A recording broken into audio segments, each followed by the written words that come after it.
patuhi, yaitu 1. Seluruh peserta dimohon memastikan jaringan internet selama kegiatan ini. 2. Selama pemberian materi, dimohon untuk peserta menggunakan kamera. 3. Seluruh peserta diharapkan menggunakan pakaian yang rapi dan sopan. 4. Mikrofon selalu dikondisikan pada posisi mute, kecuali jika ada kondisi khusus yang diizinkan oleh host. 4. 5.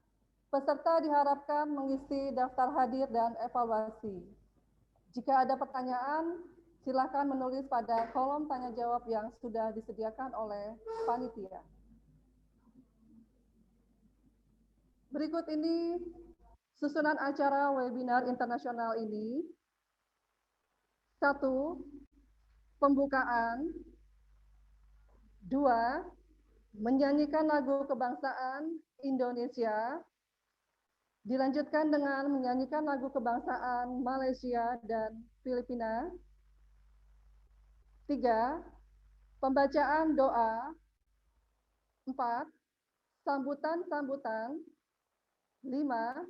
Pemaparan materi dari narasumber. 6. Diskusi panel. Dan terakhir penutup dan foto bersama. Baiklah, kita masuk pada acara yang pertama, yaitu pembukaan. Mudah-mudahan acara kita berjalan dengan lancar dan tidak ada hambatan. Marilah kita bersama-sama membaca lafaz basmalah. Bismillahirrahmanirrahim.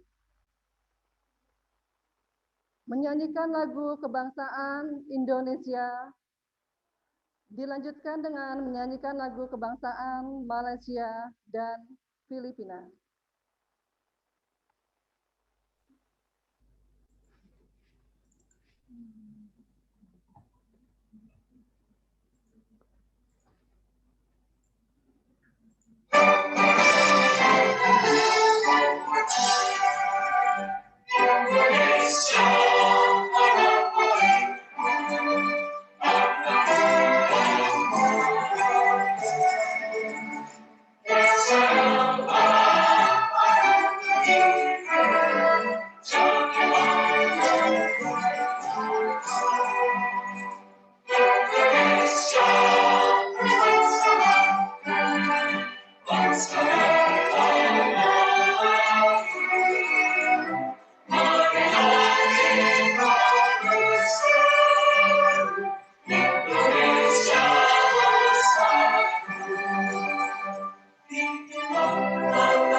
Pembacaan doa oleh Bapak Dr. Haji Rusdi S. Ridwan, MPH. Kepadanya dipersilakan.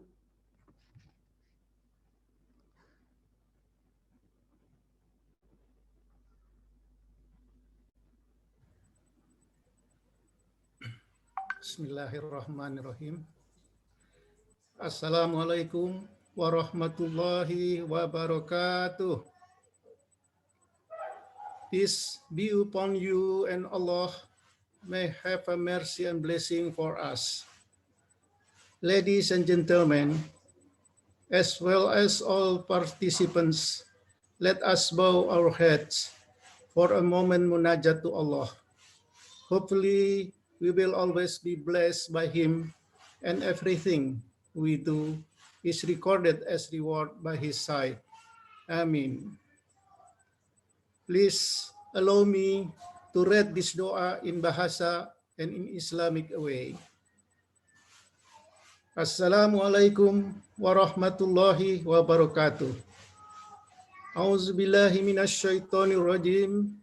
Bismillahirrahmanirrahim. Alhamdulillahirabbil alamin. Hamdan yuafi ni'amahu wa yukafi mazidah. Ya Rabbana lakal hamdu kama yanbaghi li jalali wajhika wa zimi sultanik. Allahumma salli ala Sayyidina Muhammad wa ala ali Sayyidina Muhammad. Rabbana zalamna anfusana wa in lam taghfir lana wa tarhamna lanakunanna minal khasirin. Rabbana wa la tahmil alaina isran kama hamaltahu alal ladzina min qablina. Rabbana wa la tuhammilna ma la taqata lana bih. Wa'fu anna waghfir lana warhamna anta maulana fansurna lal qaumil kafirin. Rabbana fir lana wa liwalidayna warhamhuma kama rabbayani shighara wa li jamil muslimina wal muslimat wal mu'minina wal mu'minat al ahya'i minhum al anwat. Ya Allah, izinkanlah kami pada hari ini melaksanakan seminar internasional yang bertemakan The Role of Higher Education in New Normal. Ya Allah, jadikanlah seminar ini sebagai majelis ilmu yang bermanfaat, sebagai pembangkit semangat bagi kami, dan bermanfaat bagi kemajuan bangsa kami. Ya Allah, ilhamkanlah kepada kami kecerdasan, dan lindungilah kami dari godaan setan yang terkutuk.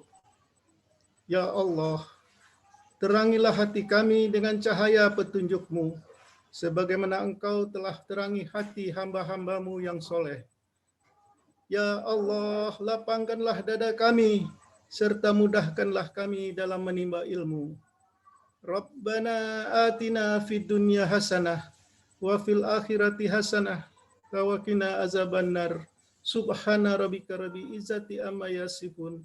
Wassalamu alal mursalin. Walhamdulillahirabbil alamin. Amin ya rabbal alamin. Terima kasih.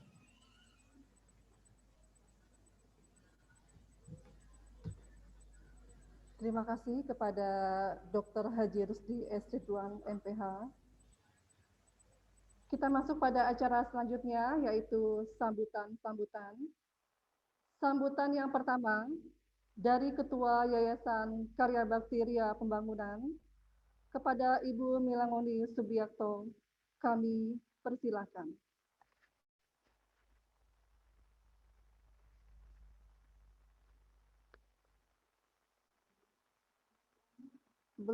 Belum terdengar Ibu suaranya.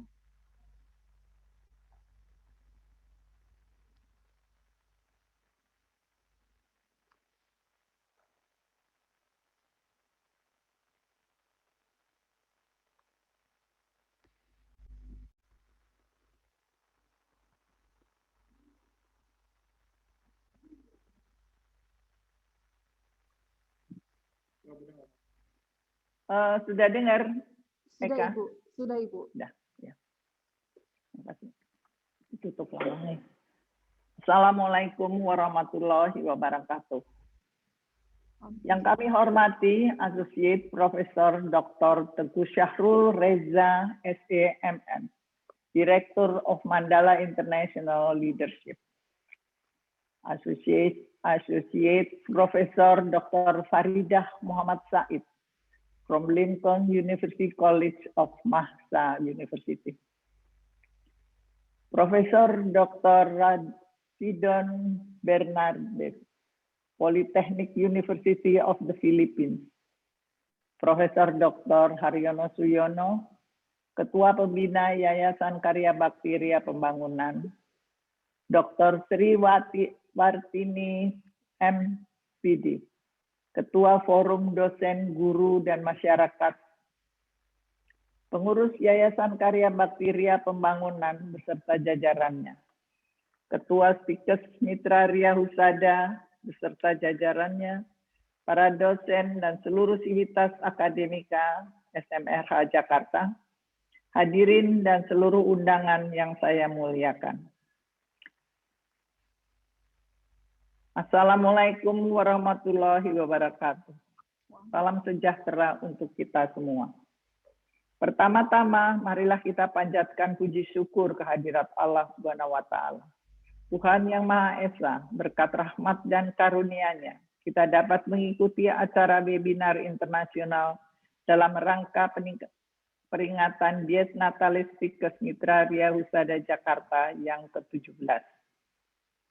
Saya selaku Ketua Umum Yayasan Karya Bakti Ria Pembangunan, pengelola dari Stikes Mitra Ria Husada Jakarta, mengucapkan terima kasih kepada seluruh narasumber yang hadir dari beberapa universitas dari berbagai negara, yang berkenan meluangkan waktunya untuk membagi ilmunya kepada kami, juga kepada seluruh peserta webinar internasional.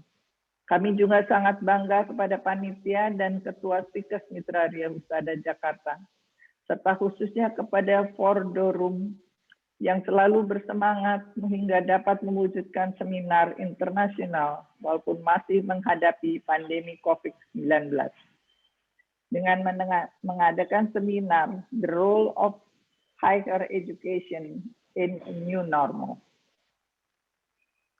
Stikes Mitra Ria Husada Jakarta merupakan sekolah tinggi yang kami dirikan untuk membantu program pemerintah menekan angka kematian ibu dan bayi.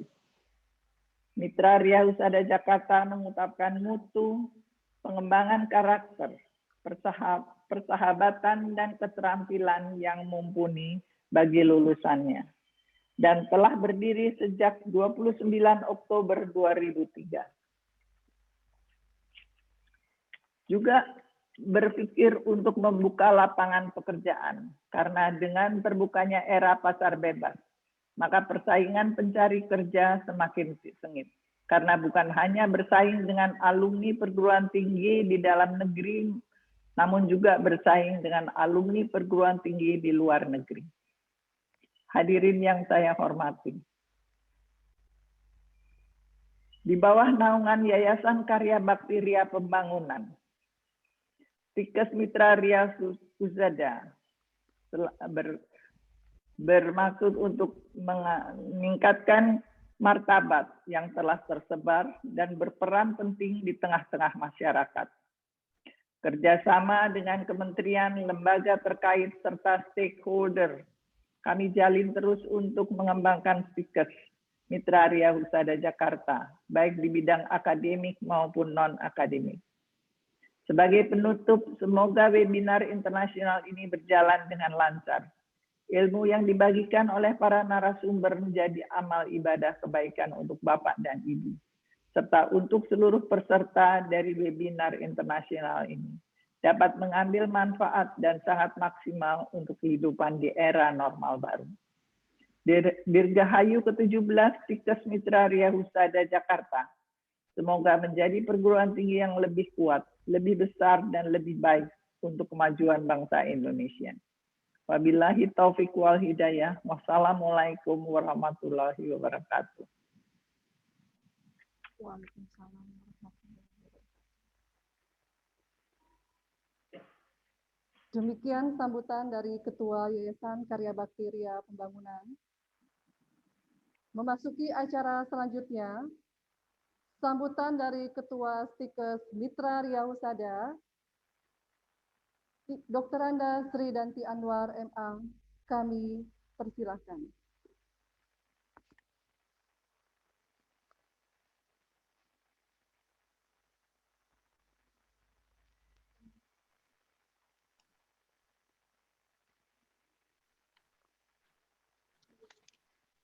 Terima kasih. Izinkan saya menyampaikan sambutan dalam bahasa Inggris. Chairperson of Karya Bakti Ria Pembangunan Foundation, Ibu Melangon bersama jajarannya and its members, distinguished head of the room, distinguished panelists, Professor Dr. Haryono Suyono from Indonesia, Associate Professor Dr. Farida Muhammad Said of Malaysia, Professor Dr. Rasidon P. Bernate of the Philippines, Associate Professor Dr. Teguh Syarul Reza of Mandala International Leadership, participants, colleagues, moderators, ladies and gentlemen. Assalamualaikum warahmatullahi wabarakatuh. Good morning to you all. It is an honor for me to welcome you to the international webinar with the theme, The Role of Higher Education in New Normal. This event was organized in collaboration with Forum and other related stakeholders on the occasion of the 17th anniversary of Stikes Mitra Ria Husada Jakarta or Institute of Health Science Jakarta. Ladies and gentlemen, the objectives of the webinar today, among others, are to discuss the impact of COVID-19 pandemic to higher education and how to adapt to new normal, and to discuss the role of higher education in new normal, the policies, strategies, new ideas, and insights for the future in the world of higher education. As we all know, with the current COVID-19 pandemic, many sectors of development have been negatively impacted, including in higher education. Many higher education institutions in most countries, including in ASEAN, have transformed its learning process to remote learning or online learning. However, it has been challenging for students and lecturers without access to internet, and these digital inequalities persist across countries. Only Singapore, Brunei, and Malaysia have over 80% internet penetration. In Indonesia, Thailand, and Cambodia, less than 60% of the population has access to the internet, while only around 40% have access in Myanmar and Vietnam. Furthermore, not only the issue of accessibility, but also it is about reliability, speed, and affordability of internet and data access, as well as having access to electronic devices conducive to learning. Ladies and gentlemen, other challenges that we face in the long run, the COVID-19 pandemic will have long-term financial consequences for colleges, universities, and higher education institutions. Among others, lower student enrollment lead to lower income of the institutions that would certainly impact the sustainability of the institutions. However, these challenges can also be turned into opportunities. Universities, colleges, higher education have the opportunities to evaluate its policies, research, and community development, as well as curriculum, its marketing strategy, and these challenges can also create more creativity and innovation among all the students and the lecturers and all the higher institution ecosystem. Health sector will become one of the important priorities that we could consider in the new normal in the future. How higher education can contribute in terms of the research as well as community development, and on how the higher education can also share their strategies and ideas with other stakeholders to make sure that health development will be more promoted. I would like to share a little bit about Indonesia experiences with regard to the new normal. Indonesia has adopted new normal health protocols, or we call it 3Ms, such as wearing masks all the time, anywhere, anytime, washing hands, and social distancing. These protocols have been socialized to all levels of society and all levels and sectors, including in higher education. And I'm sure in the future, in the new normal, we are still even more connected via technology and heavily reliant on technology and learning application. Learning will continue to move online, and new social engagement tools should be integrated into the learning experience. These are some of the ideas that I would like to share during the welcome remarks today. I'm sure the panelists today will have more to share with us in how the role of higher education will be implemented during the new normal. And I hope that all the participants can really participate and learn from the panelists, and also, as well as ask questions and also share some ideas to make our webinar more participatory and more successful. Lastly, I do hope that our collaboration today will be more strengthened in the near future. Together, we can adapt with the new normal post-COVID-19 pandemic.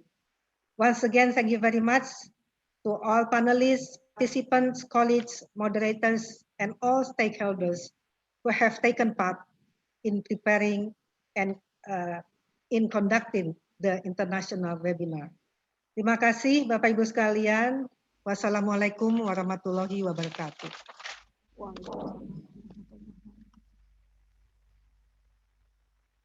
Terima kasih kepada Ibu Dr. Anda Tridanti Anwar MA yang telah berkenan memberikan sambutan. Sambutan selanjutnya yaitu dari Ketua For the Room, Dr. Sri Watini MPD, kami persilakan.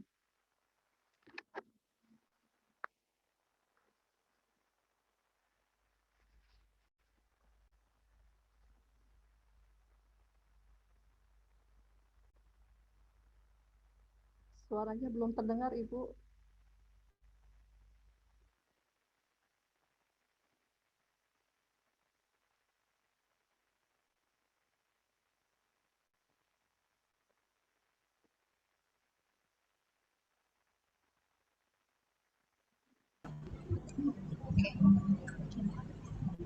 Okay. Bismillahirrahmanirrahim. Assalamualaikum warahmatullahi wabarakatuh. Good morning, ladies and gentlemen.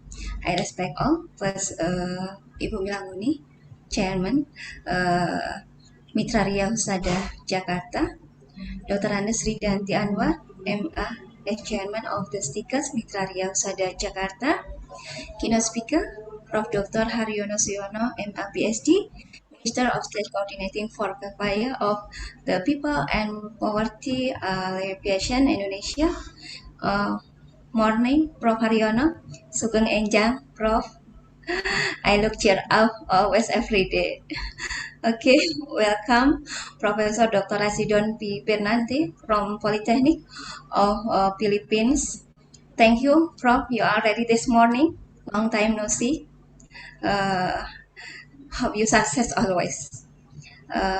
Welcome, Associate Professor Dr.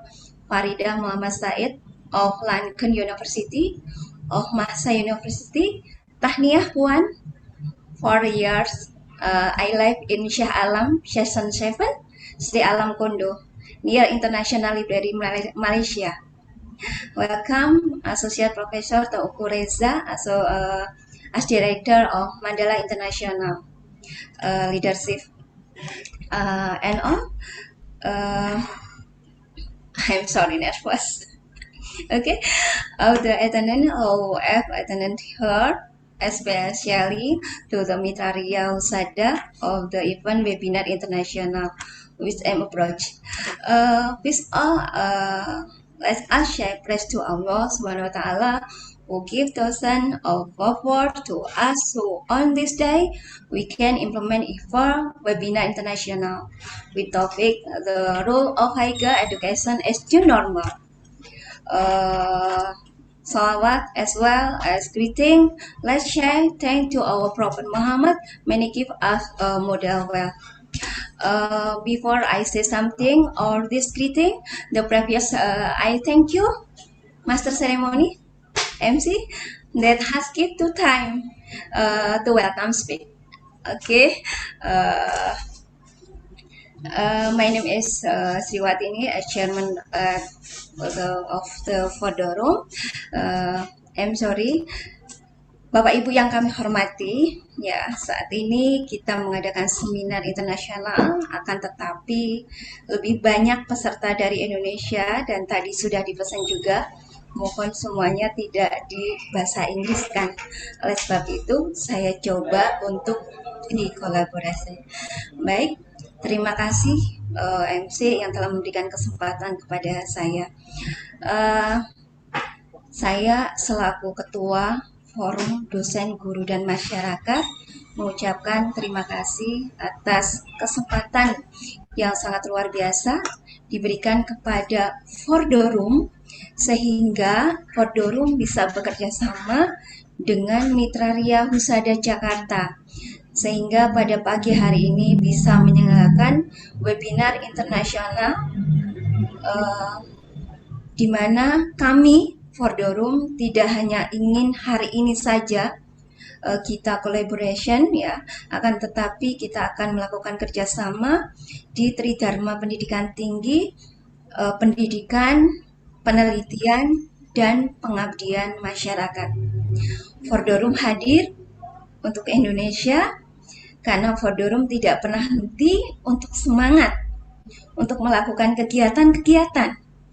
Hampir setiap bulan, setiap minggu, kami melakukan kegiatan-kegiatan di mana di dalam Fordorum ada dosen, ada guru, ada tokoh masyarakat yang kami benar-benar berkolaborasi untuk berpartisipasi secara aktif untuk memajukan pendidikan di Indonesia. Dan kami selalu terus mengadakan kolaborasi dengan lembaga-lembaga terkait untuk terus maju bersama. Semoga Fordorum terus bisa berpartisipasi, terus semangat, terus bisa berkolaborasi untuk terus bekerja sama. Harapannya seminar pagi hari ini memberikan manfaat bagi kita semuanya, dan kami sampaikan bahwa sertifikat juga bisa nanti hari ini bisa di download oleh Bapak Ibu semuanya ya, semoga sore sudah bisa di download oleh Bapak Ibu. Terima kasih sekali lagi, I'm sorry ya, thank you very much, so that I can pass on to the invitation that please present. Hope you enjoy webinar international this morning. Thank you very much your attention. Wassalamualaikum warahmatullahi wabarakatuh. Good morning. Terima kasih kepada Ibu Dr. Sriwatini MPD yang telah memberikan sambutan. Kita masuk pada acara inti, yaitu pemaparan materi oleh narasumber yang akan dipandu oleh moderator, yaitu Ibu Nurul Azmi SSIT MPD. Beliau adalah dosen dari Sarjana Terapan Kebidanan. Kepadanya kami persilakan.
Okay, I'm sorry for waiting.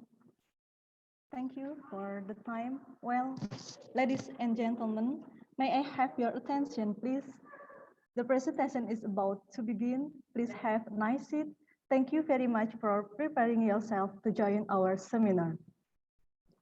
His Excellency, the Chairperson Governing Board, Karya Bakteria Pembangunan, Professor Dr. Haryono Suyono, MA, PhD, and his staff, respectable the Chairperson of Foundation Karya Bakteria Pembangunan, Madam Milanguni Subiakto Cakrawardaya and her staff, the Honorable, the Chairperson of Institute Health Science Mitraria Husada, Dr. Radha Sridanti Anwar MA and her staff, the Honorable, the Head of Fordarum, Dr. Sri Wartini MPD, and the Honorable Mr. and Madam Speakers, Professor Dr. Haryono Suyono MA PhD, Associate Professor Dr. Faridah Muhammad Said, Professor Dr. President P. Bernardi, Associate Professor Dr. Teguh Syahrul Reza, SEMM, and all audience, good morning. Assalamualaikum warahmatullahi wabarakatuh.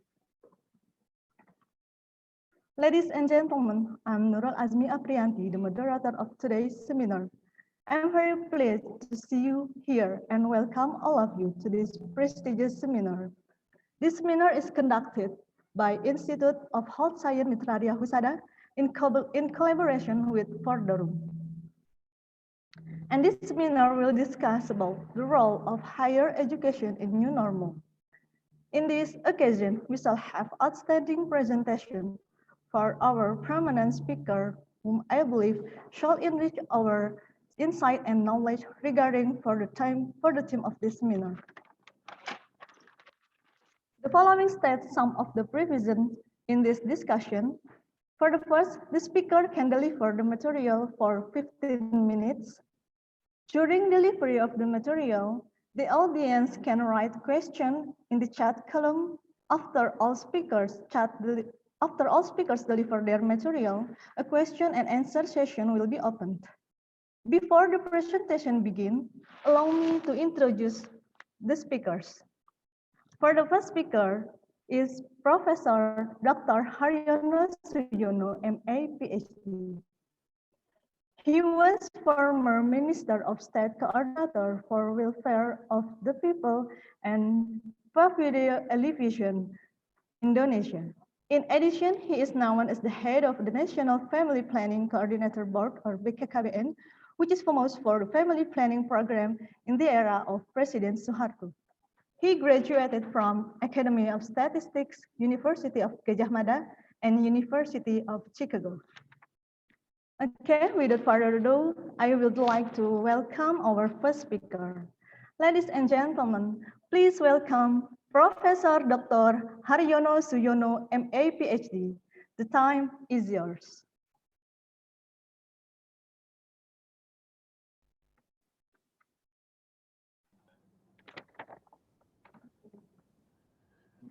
Ladies and gentlemen, Assalamualaikum warahmatullahi wabarakatuh.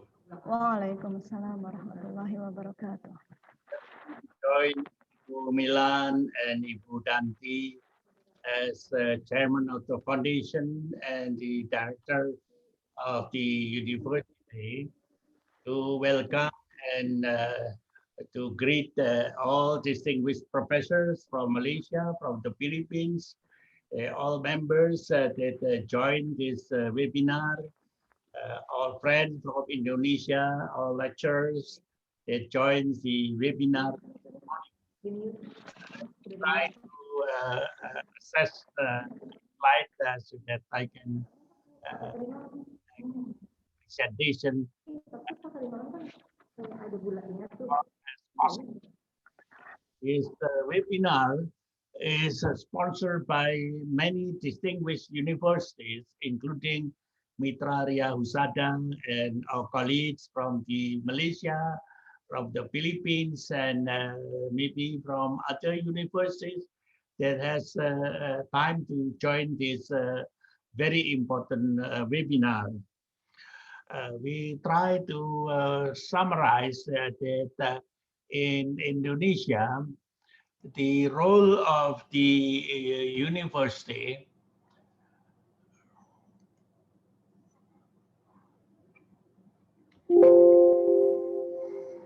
Let me try to move the slide. The roles of the universities is consisted in three broad categories: research and development that done by faculty members, by university students joining with the faculty members. And the second is the education and training, especially for the members of the universities, and in many cases, university also extend their services to give some additional education and training for non-student of the university, so that they can broaden the kind of capabilities to educate many members of the communities who are not able to join the university, but could make use of the kind of power of the university in education and training.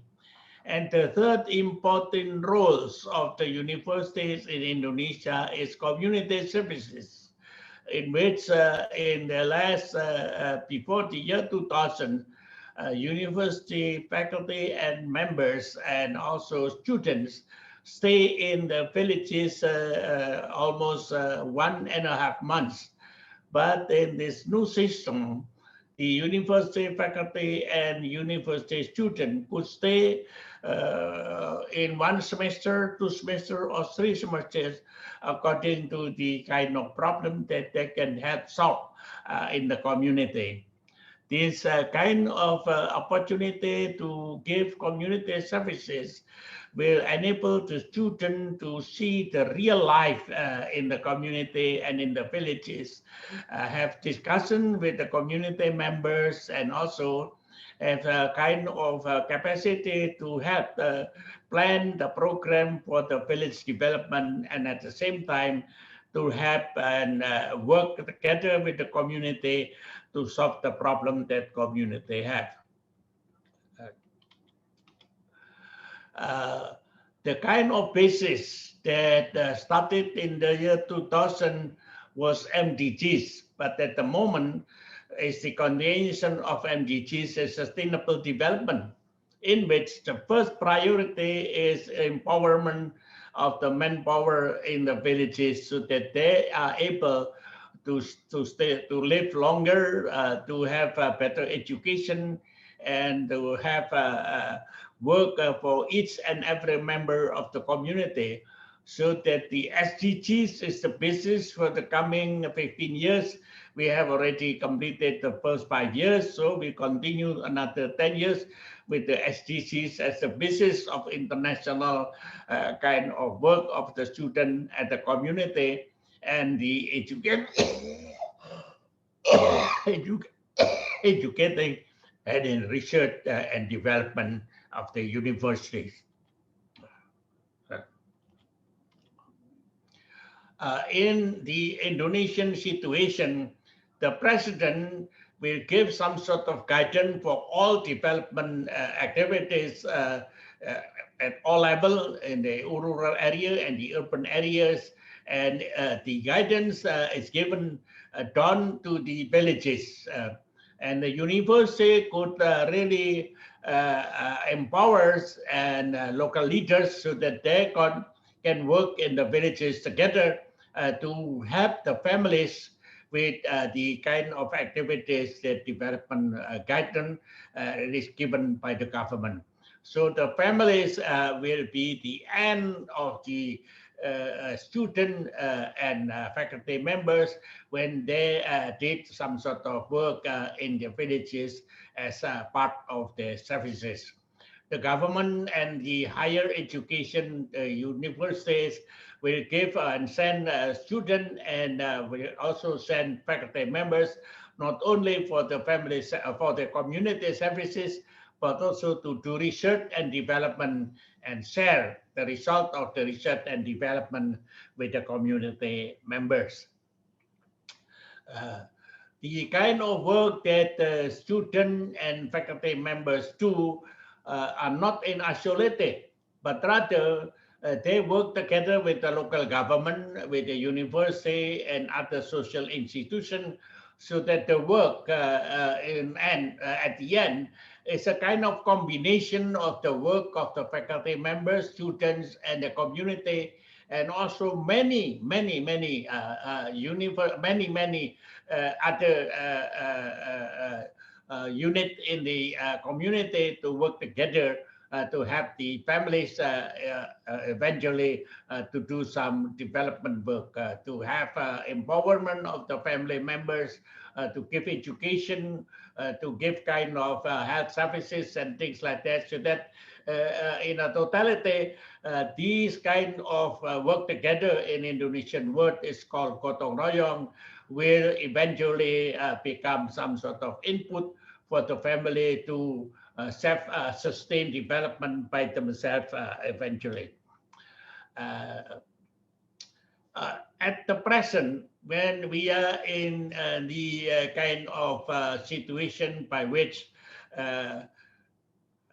pandemic is still going on, students are really given opportunities to do the study from home, so that students from the university have a role to really help students and teachers of the elementary, secondary, and high school in the villages to help to study how to work with the internet and other kind of sophisticated material that never before really went to the village, unless we have some sort of handphone that very sophisticated from before the era of pandemic. The students also help people how to work from home, and especially to be very careful when really they work with the other people in the office, and as mentioned by Budanti, to use masks to keep distance and really not to work very close with each other. This kind of help is done by students, by faculty members that work in the community as part of community services. We also work with the family while they are at home with what we call nutrition programs. From the end of 1980, we had some sort of nutrition program for 15,000 to 60,000 villages. And at the moment, we continue to campaign that university faculties and students have to work with the local student from secondary, high school, and community to work in the gardening in their home, so that the home gardening is becoming no effort that is being done by students and by faculty members and students of the university to really grow some sort of vegetables in the garden, so that they can improve their nutrition without going too far from the home, so that they can pick and improve nutrition by having their own garden around their own house. We have also care for pregnant mothers, so that every month pregnant mothers ask to join some sort of program, and we send not students, but rather midwives, and in many cases, students of faculty, medical faculty, could go to the villages and help to check whether the pregnant mothers have healthy, so that they can reduce the maternal mortality and infant mortality when it comes.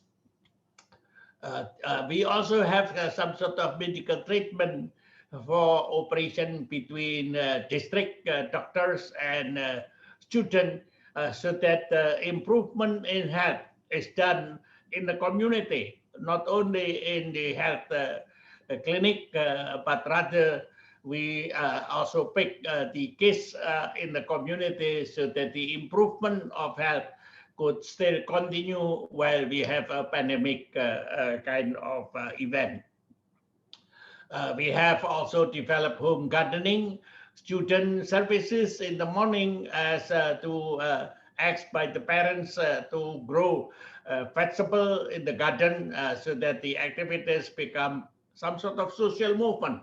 And this kind of gardening is becoming popular because the family do not have to go to market to get some sort of vegetable and to get some sort of very essential need in the family, so that the kind of undergraduate student from elementary school, secondary school, and high school could help the parents to do some sort of home gardening.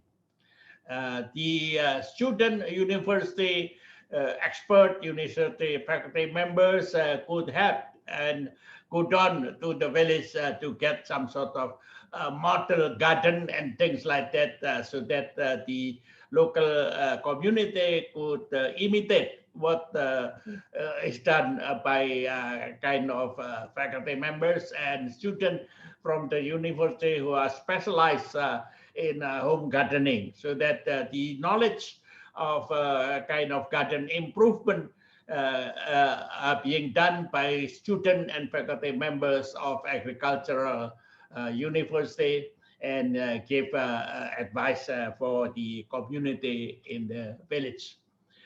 This kind of model, like home gardening, like fishing pot, like kind of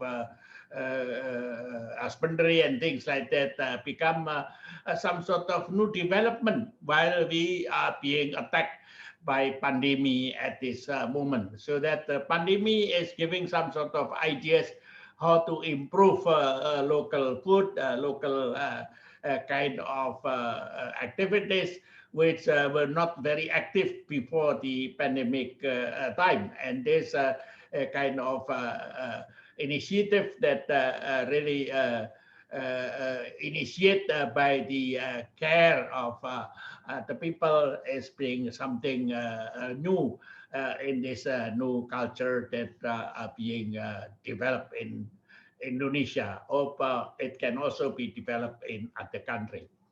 We also have some sort of activity to improve the local processing of local product, so that the model of local processing become new activities, so that the village right now is really growing compared to what it was in the past, so that local processing, local kind of activities to develop what were before not very interesting and very attractive, right now become some sort of attractive because of improvement in the kind of how to show the product to the public.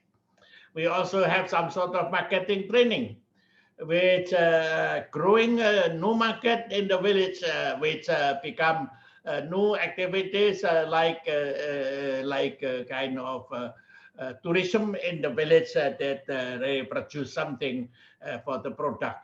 We also have some sort of recycled product, which are becoming very interesting in the village because of the involvement of student and faculty members that went down to the villages. We also have some sort of new rush for the bank to have some sort of new branches in the villages, because people from the village right now are trying to save their money to get some sort of loan and to get more fund to do some sort of more activities that are growing in the village, because of many students went down to the village as part of community services.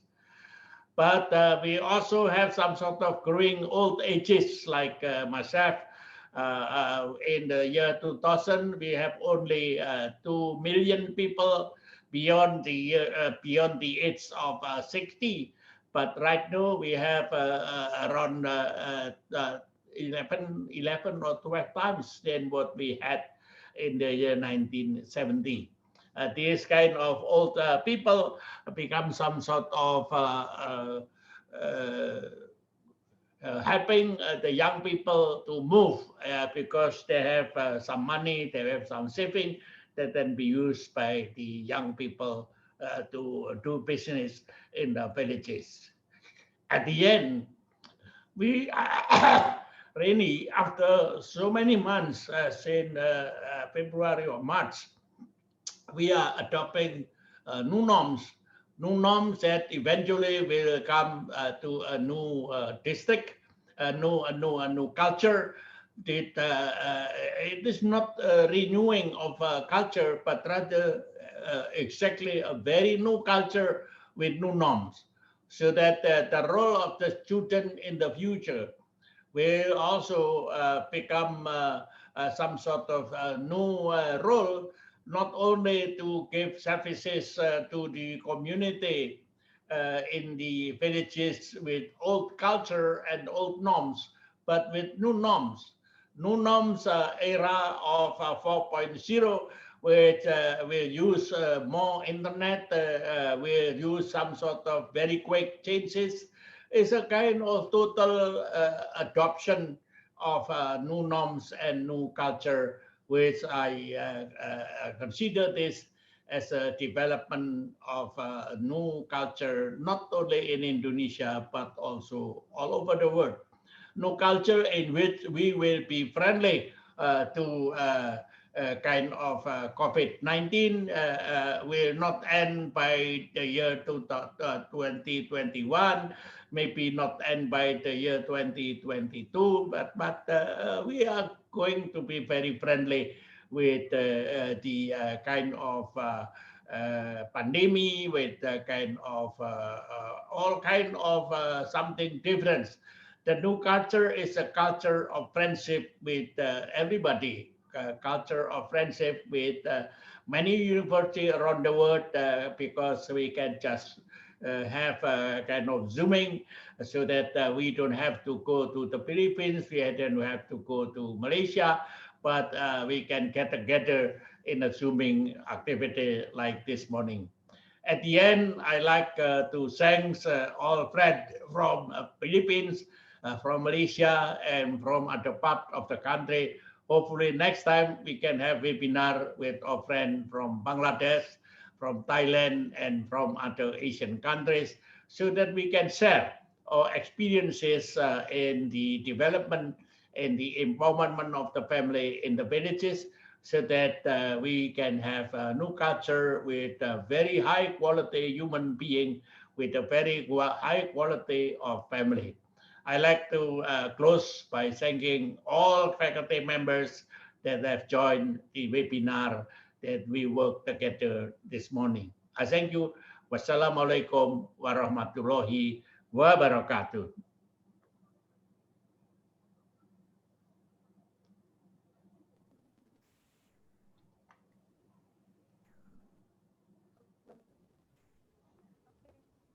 Thank you very much for informative and interesting presentation. And the second speaker is Associate Professor Dr. Faridah Muhammad Said from Lincoln University. She has received her bachelor degree in nursing science and nursing education at University of Malaya, and taken her master degree in community health at Malaysia National University and doctorate program in community education and development at University Putra Malaysia. She is a nursing curriculum developer, nursing program assessor for Malaysia Quality Accreditation, and guest lecturer for specialty master program. Okay, now allow me to welcome the second speaker.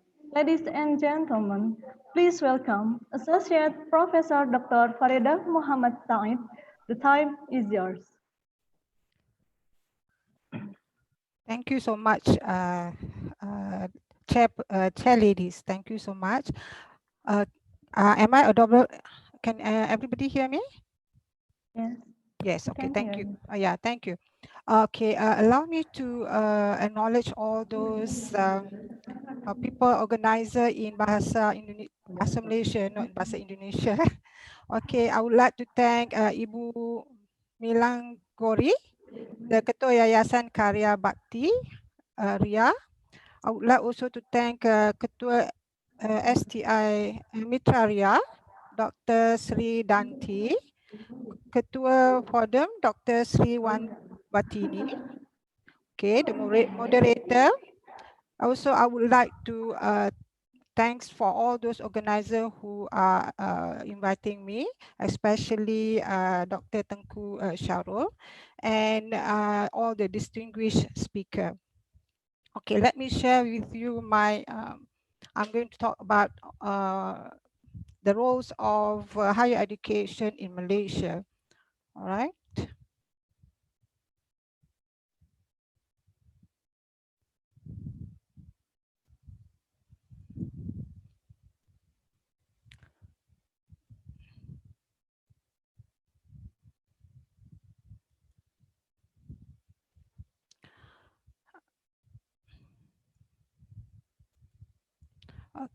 Okay, right. Okay, the role of I normally do something like very weird, thinking outside the box. All my students knew about that. So instead of the role of the higher education, I put the role of coronavirus in the new normal of higher education, because we will look into that. So my agenda outline is only 3. Number 1 is the role of coronavirus on our new normal in higher education, the impact of higher education by the new norms, and the roles of higher education in the future normal education. So just to recap, everybody knew that this COVID-19 started from China. They say it's a Wuhan virus, and then they say it is biohazard chemical or something like that. So whatever it is, it has caused drastic changes in the world. So World Health Organization already estimated the contagious rate is getting higher from 1.4 to 2.5. So it is very scary. So now we look at what is the role of this virus on our higher education system. If you look at when the virus come to attention of everybody, so from March onwards, majority of the higher education were closed to contain the spread of contagious COVID-19. And even some now they try to open, but they still have some restriction remain in place. That means they must have on mask. They have to put on the social distancing and all those hand washing. Prediction as to when the closure end seems to be very hardly possible at the moment, because WHO said that the extensive of school or the higher institution closure can change the course of the pandemic. So now we look at what is the implication of COVID-19 on the higher education. So if you look at here, what are the implication? Higher education faces significant challenges in adapting the online teaching, especially the teachers as well as the students. The teachers and the students also facing a lot of hiccup on the assessment and examination, the practical skill, maintaining the minimum of communication with the student and the student with the lecturers, supporting students' learning and development, because not every student are learning at the same pace. Enrollment of the new academic also disrupt, and international student mobility is also interrupted. And there are so many of those implications. And as what you can see now, this is more of a visual impact. You see, those days, everybody is looking forward to go to university because university is very in the high status, but now everybody is running away from the university. That's the reason why you can see the lecture hall is empty. Those days you have all the students looking forward for the social discussion so that they can learn from each other, but now they have to learn on their own. Similarly, the teachers or the lecturers are having the classroom control, but unfortunately now the environment is controlling the teachers. So there are a lot of new changes in the education now. From the International Association of University, they did a study. This is the outcome of their study. So they found out that, when they asked the question, does that impact on the academic years? Majority said, almost 80% said there is. And if they said that, does that COVID-19 affect on the teaching and learning? Majority say yes. So this is all the evidence base. And if they said, is there any expectation of the disruption in the assessment and the examination? Everybody say yes. And if you look at the contingency plan for the university itself, some people say some universities have contingency plan, but those who are not ready, they have no contingency plan. Of course, as research is also affected by the COVID, all right? And of the mobility, as I mentioned earlier on, the mobility and mobility of the international student is also affected. Okay. Now we said that there is a new changes in our education. Changes always come with the challenges, not only from the e-learners, but also from the perspective of the educators itself. So I'm more focusing on the educators here. Oops, sorry. So I'm more focusing on the educators now, because this is all the hiccup, the complaint forward by all those lecturers, the orientation of how to do about that. That's not because COVID-19, the close was disrupt, what do you call that, immediately. So there's no orientation on that. Teaching activity also been disrupted. The issues of accessibility of the internet, also as mentioned by Dr. Dante Anwar just now, accessibility is not everywhere is good. Activity and participation of students always another issues highlighted by the lecturers.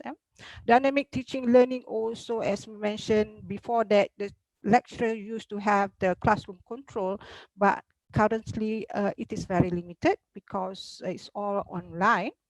Content dynamic perspective, this is another very serious complaint by the lecturers, because they are not well prepared in terms of the modules for the online teaching. And virtual simulation is another important area to be looked at, because virtual simulation is very important, especially those courses that need to have some competency or the composite skill. So this is all the new normal that we have to face, all right? Okay. Actually, when you look at the new normal, so-called the new normal, is online education or the e-learning is not something new. It started 3 decades ago, those days known as the distant learning.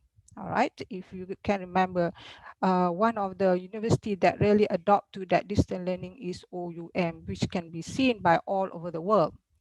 So now the program objective of e-learning has to be transformed from continuous education, because distant learning was the continuous education, what do you call that, philosophy or the concept, to revolutionary education, teaching and learning of the new norm. So now they have to move, not only based on the conventional teaching and learning, so they have to move, not because of the disruption of the COVID-19. So we cannot blame COVID-19 because e-learning is already started long time ago. Just because that we have some option, now people are still very complacent with the traditional teaching. So now they have no what do you call that, no options, so they have to go on the online teaching. So it is the beginning of rationale for the need of strengthening and transformation of the new normal in education. So this is just a basic concept. E-learning, distance learning, and hybrid learning and remote learning are all the same, all right? So if you look at how this online learning, global invasion is already started many years ago, and it is increasing now. So actually we've been invaded by online many years ago without realizing it, all right? So even in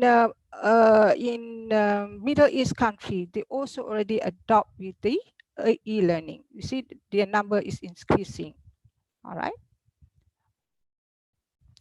How about in Asia? So the new way of learning also influenced the Asian learning system. You see, like if you look at this, the growth rate of people using e-learning, you see India and China, of course, they are the leading place because they are the producer of that the gadgets. We have to admit that. Malaysia is taking the third place, and Indonesia is on the fourth place with 25%. But I think currently it's already increasing. Why there is an increasing? There is a changing new way of learning because self-learning is popular in due to the connectivity across the world. Because e-learning happens with unlimited time, unlimited places, using a different media platform and language, and it can be happen even day and time. E-learning more personalized than of the classroom, because especially people who are having some difficulty to go to the classroom, especially those people who are working, so they prefer to have that e-learning. All right. So in other words, e-learning does have some benefit on the educators as well as on the for the student as well. So now we move to the trend in future of new normal higher education. So if you look at the current normal education in future will be using artificial intelligence, virtual reality, blockchain, and gamification. So what all those big words means? You see, as artificial intelligence, experts estimate the use of artificial intelligence with a growth of 70% in coming years. Artificial intelligence enable computer system to perform jobs normally required humans. So because now all those robots are taking all the human resources. AI will be the transform the education landscape in future. For example, if you look at in China, what happened during the COVID, they are using the robot as the what do you call that, the nursing aids in helping with the managing of those. Hold on, okay, virtual reality. So now virtual reality is very important because of with the current shutdown of the institution. Virtual reality is very important in terms of teaching using all those what do you call that, practical skill. The magic of virtual reality opens the world and removes limitations such as constraint of physical classroom. So they can use virtual reality for their simulation. Okay, so this is the keywords there, the simulations there.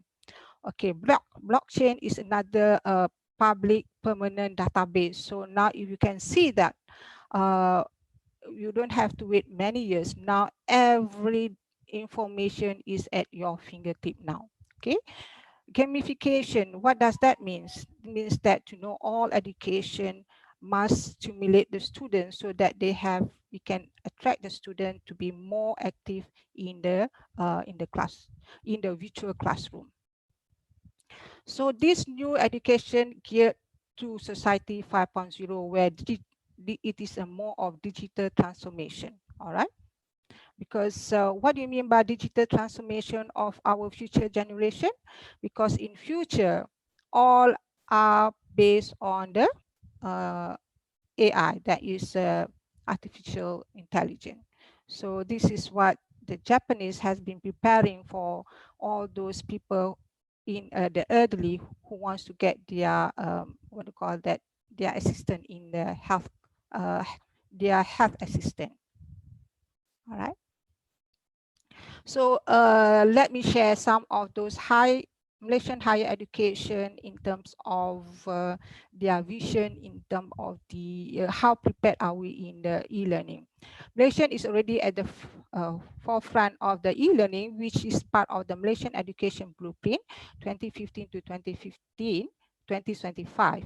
So we are more on the online learning. This is the blueprint from that.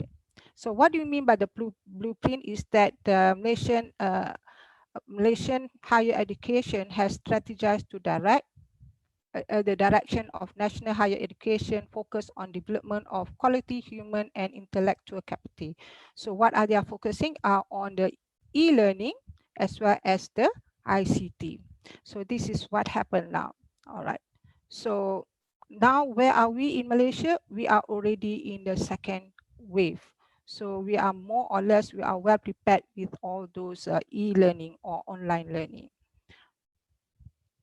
So how many universities have been involved? Majority, the public university are involved, and 34 polytechnic community is also involved, which is also associated with Ministry of Higher Education. About not many private university already adopt with the e-learning, only 5 to 6. So we have OUM and a few of those university. OUM, University Tengku Abdul Rahman is also already on that consortium. Okay. So this national e-learning policy. So if you, this is the blueprint that I mentioned earlier on. We call it DEPAN. DEPAN is Dasar E-Pembelajaran Negara. Is the first national e-learning policy provide a framework and direction of the implementation of e-learning in higher education. We have 6 pillars here. So let me share what are the 6 pillars. We're not going to go through the phase, all right? So this is a very important to show that how prepared we are in terms of the e-learning, all right? So if you look at the infrastructure and infrastructure target, so we hope that by 2020, the internet Wi-Fi coverage is much better, so that it can be more faster, so that people can use that without any limitation. So by 2025, in terms of, we hope to have 10 GBs internet. E-learning platform, they want to make sure that all those participants, like the students, the teachers, have all those mobile and learning and gadgets ready. All right. And they want to have, beside the lecturers with all those e-learning facilities available, but they also want to make sure that all the lecturers have the access to the e-content development software. So in other words, that all the lecturers have to be familiar with the development of the e-content. All right. Governance target. So there's no point of we preparing all those platform, the Wi-Fi and so on, if the leadership is not well prepared. So we have all those different programs so that all the governors are all well prepared in terms of the governance of the university. All right, all the university, private and the public university. All right, online pedagogy is target. So definitely by 2020, they want to have 50% of the courses in higher education to be blended learning. Blended means that you have online as well as the conventional education. By phase 3, by end of 2025, they want to have 70% of the courses are blended learning. And open, so they said open access, MOOC is multiple open access courses which is offered by the university. At least 30 of the courses are issued by the public universities. E-assessment, the e-assessment is very important in any education. So e-assessment, by now only 10% is allowed for e-assessment, but in future it should be 15%. All right. E-content development. So this is very important. This is where the issue of the lecturers have some difficulties in terms of delivering their content, because some of those content are not available for the students. So by 2020, we hope that 25% of the courses offered must have the e-content, and e-content standard must be enforced, and it must be in line with the international standard. That will be in phase 2025. All right. So professional development. Okay. So when you have all the platforms, all those e-content is ready, that will be ineffective if the staff is unable to use all those facilities. So they must have some professional development target as well. So they want to make sure that by 2025, 100% staff are the course competency in e-learning, and 25% academic staff have the advanced, you see, the advanced, not only the core, but they should have the advanced competency. And the student, of course, they are able to use the skill and able to manipulate the e-learning content. And 100% of the staff in the Institute Higher Learning are blended learning practitioner. All right. So that means that we are really geared for the e-learning. So with all those that, we want to make that 100% of all the staff are the innovator of this e-learning. All right. So what is a Malaysian initiative? We already support the globalized online learning by joining Open Education Consortium. We also have our learning center, and we have also established some of the e-content repository. That means that there are some experts that you can go if you have some issues there. All right. So this is some of those universities that already have some MOOC, massive open online courses. We have 20, and 70% are given by the public university. If you want to know more of all those MOOC, you can go down to the link that I shared with you. All right. So what are the Malaysian higher education initiative in the new normal? So we launched a full swing of online and blended learning mode, teaching and learning. Okay, we still maintain our academic continuity, knowledge development, capacity and creation through webinars, national and international. So this is one of the platform. Online workshop, online course, and academic, all on academic related issues. So everything is online. Ensuring emotional awareness by building strength, support, and awareness of mental health, well-being, and coping strategies. This is very important because now everybody is facing the mental stress because of the all those SOP, all the limited limited movement. Okay. Development and expanded collaboration by building access for student communities to online MOOC and e-resources. Enhance student engagement through online competition. This is to make sure that the student feels that they are still part of the university. So they have some activities through online, the competition or whatever design.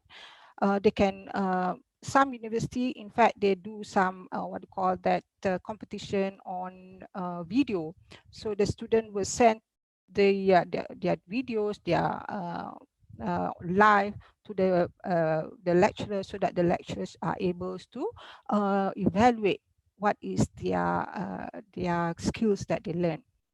Okay, they are redesigning, especially those courses with the, for example, in nursing, they have to do some, what you call that, training in the hospital. So they are redesigning a separate courses content for residential program, all right?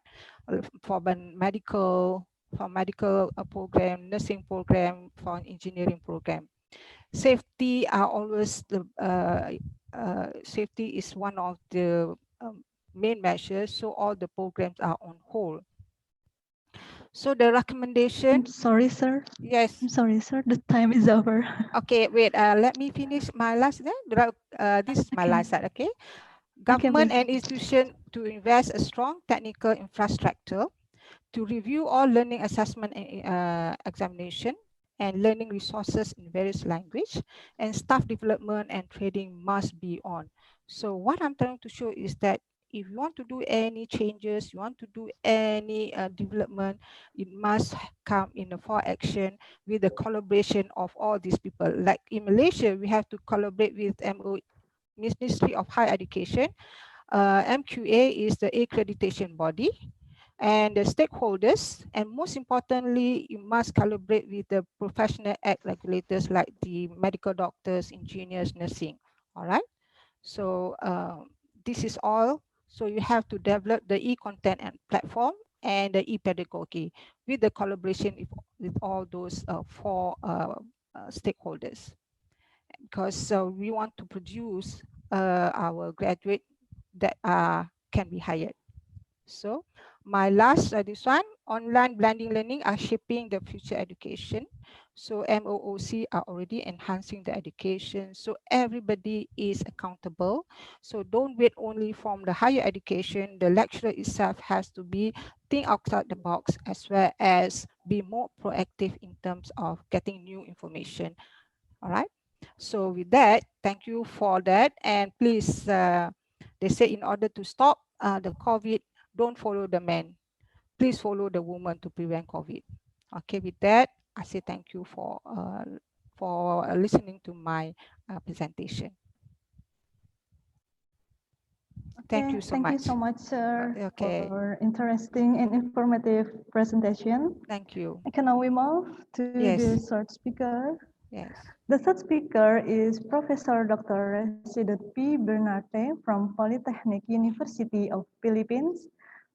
Professor Dr. President P. Bernarte is a full professor of the College of Communication and College of Education, Graduate Studies of the Polytechnic University of the Philippines. He was the former director of the PUP Research Management Office, managing the university research program, which includes research production, dissemination, publication, and utilization. He completed his Doctor of Education degree major in Educational Management at the Polytechnic University of the Philippines. He obtained his Master degree in Communication Research at the University of the Philippines. Okay, please welcome to Professor Dr. Resident P. Bernarte. The time is yours. Thank you very much. Can you hear me? Yes, I can. Okay, thank you. Before anything else, I would like to thank all of you, the organizer, for inviting me to be part of this international webinar. The Mitra Ria Husada and for the room, especially Dr. Siti Watini for inviting me to this activity. It is a great honor to be part of this international webinar. I was informed that my talk will be 30 minutes, but it seems that I only have 15 minutes to discuss this topic. But as early as now, I would like to ask the organizer to give me a little more time so that I can extensively discuss my presentation. Okay, let me share my slide, please.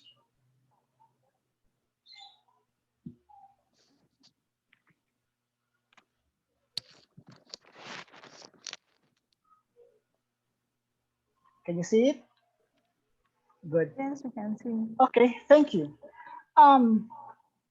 We all know that we are in the challenging and changing time caused about by the pandemic. And this pandemic has caused not only the higher education institution, but the world in general.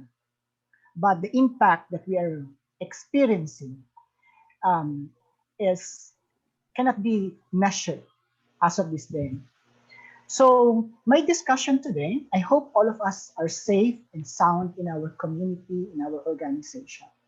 But I have a little bit of realignment of my talk. Instead of focusing generally on the role or challenges of um, in higher education in the new normal, I will be focusing on a particular aspect of the function of higher education, which is research, which is my expertise, or research productivity in general. Because basically this area of higher education function is greatly affected by the pandemic. So, so this is the organization of my presentation. Okay, I will not discuss it one by one. Okay, when we talk of research productivity, which is again one of the functions of higher education, is the greatest measure of this research productivity is what we call the national innovation. And in higher education, the higher education institution should contribute to the national innovation index of a country.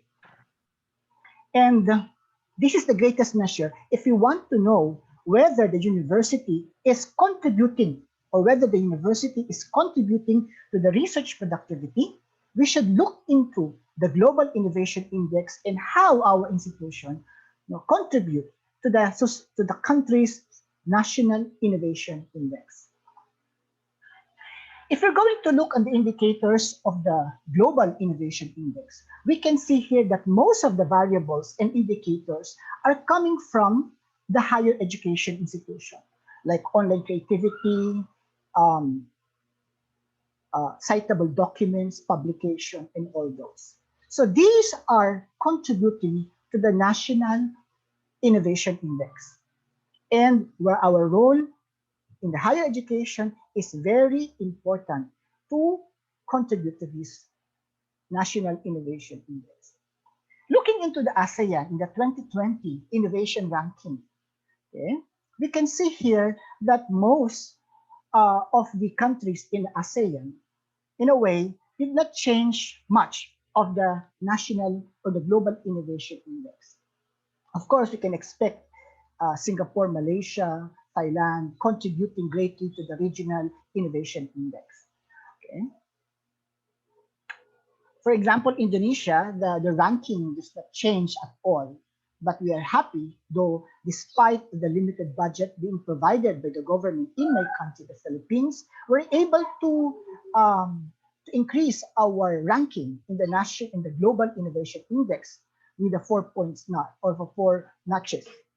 Okay, and this is the picture of the ASEAN research productivity landscape, okay, that we need to contribute in the near future. But the question is how this innovation index is now being affected by the pandemic. Later on, maybe we can discuss that. I just want to share with you the research productivity, the case of the Philippines. Again, the country ranks 50th among 131 economies in the Global Innovation Index. We increased 4 notches in this particular area, and they are very happy with this.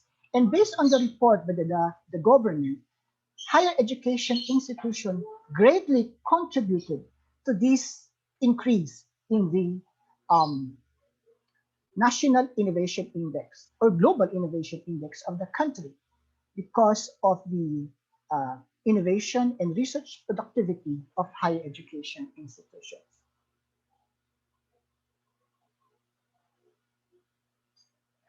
Okay, looking into the Philippines, we have around 2,000 higher education institutions, but mostly these are private institutions.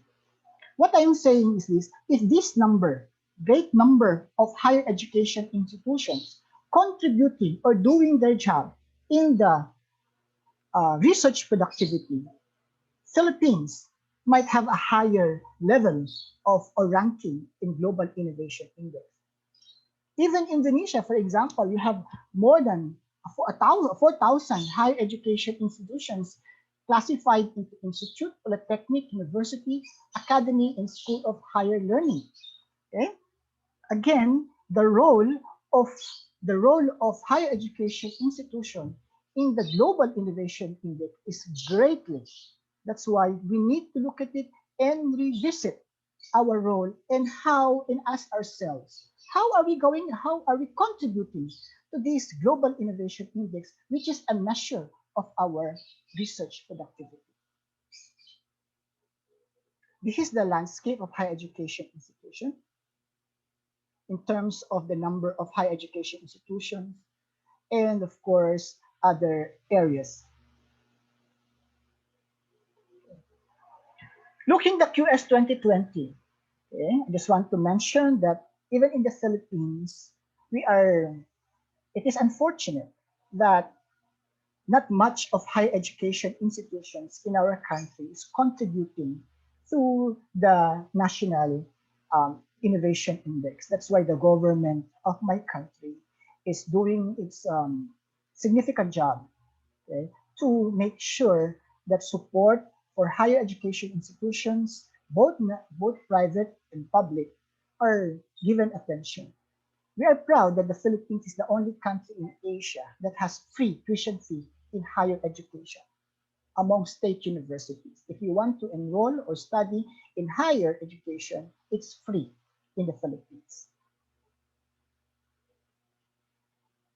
Okay. Why is that the Philippines is not contributing much of the higher education landscape or the global innovation landscape? One is that universities in the developing world like the Philippines have retained strong teaching function but weak research function. This is the government is trying to look into. Okay? They want to infuse so much fund to the higher education institutions so that it increase, we can convert more teaching schools or teaching university into research university, focusing on the research productivity. Okay?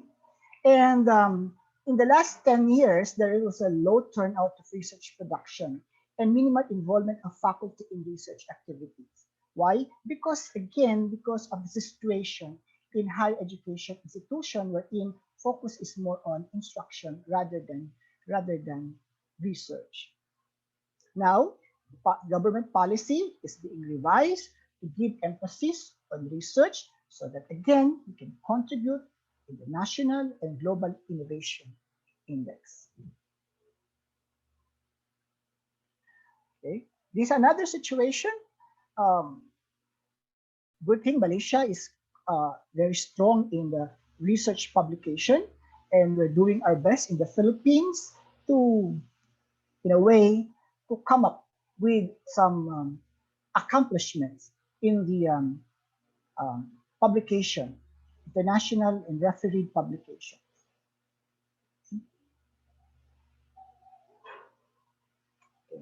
When we talk of research productivity, there is synergistic relationship with research culture. Research culture, of course, leads to research productivity. We expect that if the universities or higher education institutions have high research culture, we expect a high research productivity because there is synergistic relationship between the two. To simplify, research culture is a way of we do research around here in our university. Okay, while research productivity, these are the research products, okay, and the research efforts to the extent to which researchers produces. Okay, so again, these two are they coexist in the university. Okay, the individual research productivity of faculty contributes to the research productivity of university, and the university research productivity contribute to the country's Global Innovation Index. That is why the role of universities and even individual faculty in achieving a higher global innovation index is very important. If the faculty are not producing research, definitely the university can't, because one of the greatest sectors of the university, of course, the faculty, considering the university is the biggest research laboratory. So what are the factors contributing to the research culture and the research productivity of our institution? One, the institutional characteristics is one that facilitates research productivity. Of course, our policies, our recruitment selection, the culture, the positive climate in our university, in a way, is affecting the research productivity. The resources, the budget, okay, the rewards, and all these policies of our institution will definitely contribute to the research productivity of our institution in higher education. Aside from the institutional characteristics, we need to look into the individual characteristics that facilitate research productivity. Our motivation to do research, the content knowledge in doing research, our capability to do research, and even our mindset. Nowadays, faculty members, they like to do teaching. They consider research as tedious, difficult. Okay? Instead of doing research, they rather do teaching. Anyway, they get the same benefits and the same level of compensation. So we need to change that mindset among faculty members so that they can embrace the new normal, that research is important. You cannot improve or grow without it. Okay. Also, I just want to give emphasis on the work habit. Okay, because most of the faculty members in higher education, particularly in the Philippines, they consider research as a way to be promoted.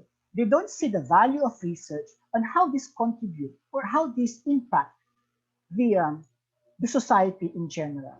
But they see research as just a mere compliance to a degree or mere promotion, or I would say getting the tenure. But on how this important aspect of higher education will contribute to the society in general, again, we need to look into it and provide much attention and orientation. Another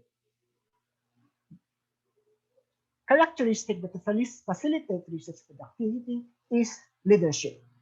Our higher education leaders should embrace also the idea, the concept, and importance of research. Not just our leaders should not only be educators or administrators, they should also have the idea of, of becoming a researcher or research manager so that they will understand the situation in the grounds of those researchers. If they don't appreciate research, they will not give so much attention any program in research. So research characteristic or leadership characteristics will facilitate research productivity as well. So this is the paradigm, a simple paradigm of research productivity in relation to research culture. Research cultures is very important again to improve research productivity. And that research productivity has three domains that we need to consider: the individual attributes, output, the institutional attributes, and our function. How do we see our function in the university? All these contribute to the research culture and research competitiveness of our institution. Okay. What are the other components of research productivity? Time. We need to give time, okay, our faculty to conduct research. Imagine if your faculty having how many teaching loads. Let's say, for example, 29 hours teaching load. How can they produce research? So time is important as well. A strong belief in research endeavor, faculty involvement, positive group climate, working condition and organizational communication, faculty development, research infrastructure, decentralized research policy, and research funding are important contributors and variables and characteristics to improve research productivity in higher education. Let me share with you how COVID-19 impacted the higher education institutions in the Philippines based on a survey or study conducted by Innovation for Social Impact Partnership. We understand that we have three major functions in the university: instruction, research and development, and extension services. If we're going to look at this file or this graph, we can see how higher education institutions in the Philippines are affected. Most, okay, some are ease operations in terms of research or limited to online operation, okay, and some totally cease operation in their function. This is how greatly affected the higher education institution in the country by COVID-19. This is how we see the universities right now. The absence of students. Why? Where are they? Here. They are online. Okay? They are online. This is the new normal that we're talking about. Okay? And the higher education institutions that will not adapt to this kind the technology that we have definitely cannot survive in this challenging time. I just want to share with you how the pandemic impacted the higher education. As mentioned our previous speakers, online learning, the way forward. We understand that online learning is not a new thing. It's been here three decades ago. We are using it. But the problem is, though it is here already, many of higher education institutions did not adopt this technology in their operations, in their system. That's why it's hard for them to survive in this pandemic. Okay? So, educational technology will improve the learner experience. Okay? And online learning will be a risk mitigating factor in this changing time. So, online learning, the way forward. Again, if we cannot adapt to this new normal, higher education institution will not survive. Also, the economic impact. Because most of the higher education institutions are affected, some cease operation, low enrollment. If we're going to look at the profile, most of higher education institutions in the Philippines and even in Indonesia are private universities. And the bread and butter of these universities, for them to survive, is the enrollment. Okay? Now, because of this situation, there is reduced enrollment in higher education. So the operation is affected. There is economic impact. And when you talk of economic impact, it is not only to the operation, but also other sectors of the institution, the faculty, the students. Okay? Another thing that I would like to share with you is that although we are encouraging online learning, there is still a negative impression or perception among students about online learning. In the study by Cambridge University recently found out that almost 60% of students feel that they don't get the value of their money in the online learning. Meaning to say, we need to change the mindset of our students that online learning and face-to-face learning are the same. Though the mode of the delivery is different, but the intention, the curriculum, and the approaches are the same. Okay? So there is a negative perception among students. That's why they don't want to enroll this time and wait to normalize everything because they don't see the value of money in an online learning. Also, I just want to share with you this report that in the Philippines, how the pandemic impacted or the economic impact of COVID-19 in the higher education institution in the Philippines. Recently, there was a report that 865 private schools suspended operation this year. So how these economically, this is affecting the entire, the century-old industry of higher education. And it's not only the operation, but also the number of faculty members, instructors who are depending on teaching. They're also affected by this. This is evidence that really COVID-19 impacted our industry. Another impact is increased collaboration. This is a good thing, of course. We are expecting increased collaboration among higher education institutions for them to address the situation and challenges brought about by the pandemic. Okay? And I believe one particular effect of this pandemic because of the restrictions in travel is the student mobility and faculty mobility. Okay? The students can no longer travel to Malaysia, Indonesia, okay? And even our students, international students, will be having difficulty to travel. And because of that, our student mobility program will be affected. Okay.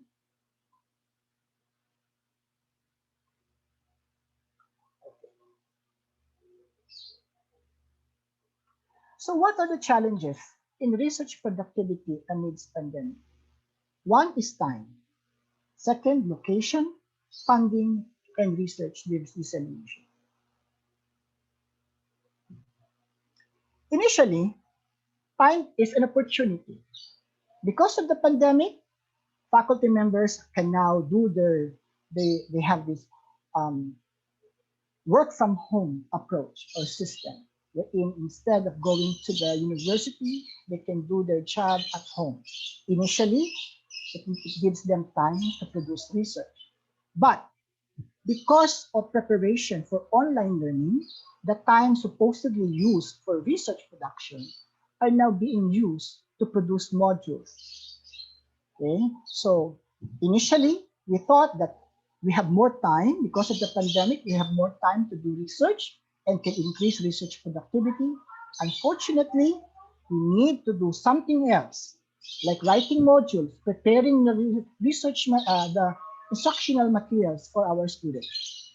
So it becomes a challenge. I just hope that once everything normalizes, okay, we'll have time to do research, thus contributing to the research productivity in higher education. Another is location, social distancing. Because we are now required to do social distancing, the laboratories are now empty. We cannot go to the laboratory to do our research. Okay? Though we can do some writings in our at home, but experiments doing experiment is difficult doing at home. We need to go to the laboratory. And because of this location and the social distancing, we need to adjust. Another thing is that universities, top universities even are affected by the pandemic. Those having research laboratories and research centers, they to prevent so much expenses for the resources, they eliminate consolidating institute and research centers which are deemed less strategic or which provide less direct return. Okay.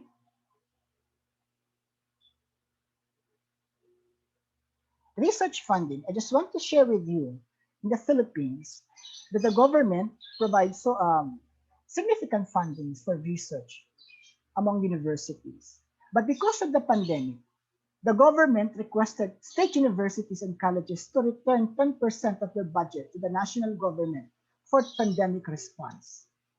So again, it becomes a challenge now among state universities to produce research. Private universities, on the other hand, they realign their funding, research funding, to online teaching and online digital learning so that they can survive this pandemic. Research dissemination. Okay, we expect that face-to-face conferences will be canceled and it will be done online.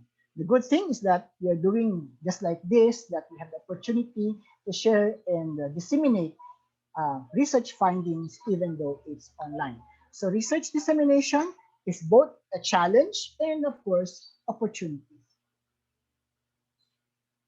Okay, other opportunities in the research productivity amidst the pandemic or in the new normal. There's public trust on science research, research collaboration, rethinking of traditional structure, research infrastructure, research capability building program, faculty involvement, research policy, research trust, and priorities. One, one of the opportunities brought about by the pandemic is that there is now a higher public trust on science research. Before, we tend to ignore research. Some universities think that research is just too much spending. But now, even the public, our institution, the government see the value of research, the value of science in our operation because they need an evidences for making their decision. That's why research, there is a positive public trust on research, which we need to of course, to consider as well. Okay, increase research collaboration because it's now online. There is increased research collaboration. We expect research collaboration among universities, not only in our region but in the world. Universities have become more open with each other, and data are being shared for the public good, leading to more collaborative way of working. It is an opportunity, a research opportunity in the midst of pandemic. Rethinking traditional structures. Universities traditionally have been slow to change. Even in the Philippines, we, because of the bureaucracy in the system, okay, the efficient operation is affected by bureaucracy. But now, because of the pandemic, there is an urgency for everything. That's why there is now a rethinking concept of traditional structure on how we can address our situation. Okay? Before COVID-19, shifting everything online would have taken 2 years and numerous committees. Okay? We're able to do it in 2 weeks. Imagine online preparation, we are now doing it in 2 weeks compared to the way we do it before, which takes time. Research infrastructure, the technology. We can make use of the technology in engaging, okay, in research. Now we see the value of technology in all the things that we are doing in research. So we need to make use of this technology to continue and to sustain our research efforts. The good thing, in all aspects of research, there are technologies that can assist us.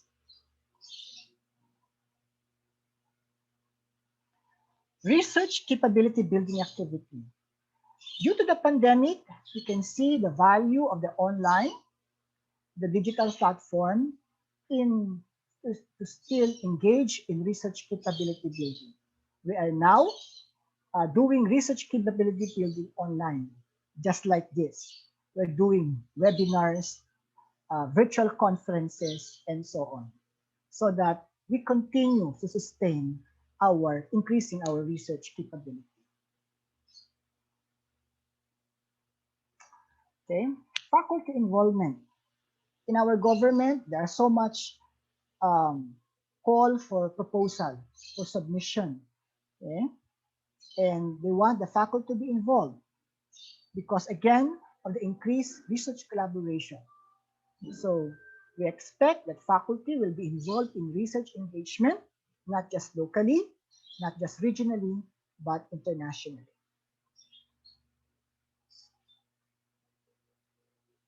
Okay, research policies. we need to rethink our research policies and our research trust and priorities. Due to this pandemic, we need to rethink a new way of addressing the situation and how research can be used to address the problem we are facing right now. With that, the research policies should be in place to make sure that our research efforts, our research program will be implemented. This is what another thing that I would like to share with you. Okay, there is now a new research trust and priorities as recommended by the world experts. Okay, and it is not only on the pure sciences and hard sciences, but also on the social sciences and education. We can see it's not only about drug discovery or vaccine discovery or how or medical modalities, but on how the COVID-19, the pandemic, impacted the society. Okay? How the social impact of COVID. We also need to look into that. So there's a new paradigm, the research trust and priorities, okay, brought about by the pandemic. So these are the research trust and priorities now being recommended by the world experts so that the universities are guided in terms of how they do research and how they contribute, in addressing the pandemic. Okay. In ending, I would like to invite everyone, those who are attending, to our international conference, which will be happening in December 2 to 4, Embracing Change and Forging Ahead. With the permission of the committee, I'd like to invite everyone. Okay. This is our conference. It is sponsored in partnership with various countries and the Philippine government. We have several Scopus and Web of Science affiliate journals wherein you can publish your work for dissemination in various disciplines. The Universal Journal of Education Research, Civil Engineering and Architecture. We also have the Solid State Technology, and we are partnering with the Malaysian University for the publication of special issue of their journal. So papers that will be presented in our conference will be published in this journal. Okay, and also I would like to invite you as well to be a member, to be part of the Asia Pacific Consortium of Researchers and Educators. We have a number of universities in Indonesia and Malaysia, UPSI, for example, UTM, University of Science are part of the consortium. And we'd like to expand the consortium to other universities and other researchers. With that, I would like to thank you all for listening. If you have some concern, you can email me at rasulunbernard@gmail.com. Thank you.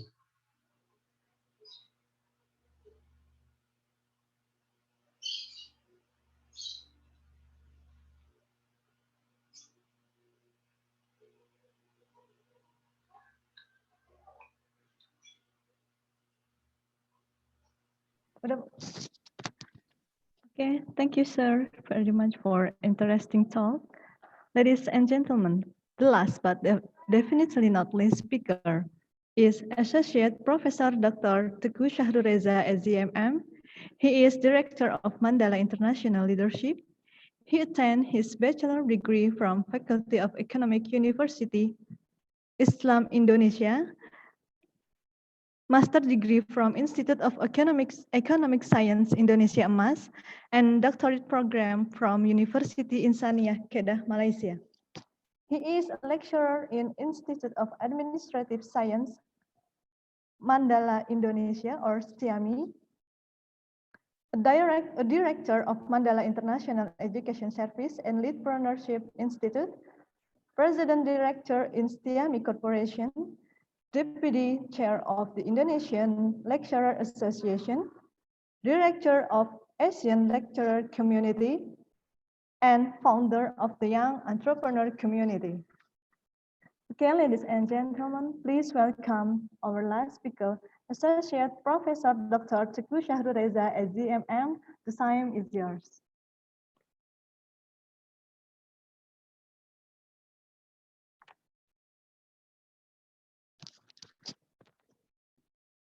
I'm sorry, sir. We can't hear you.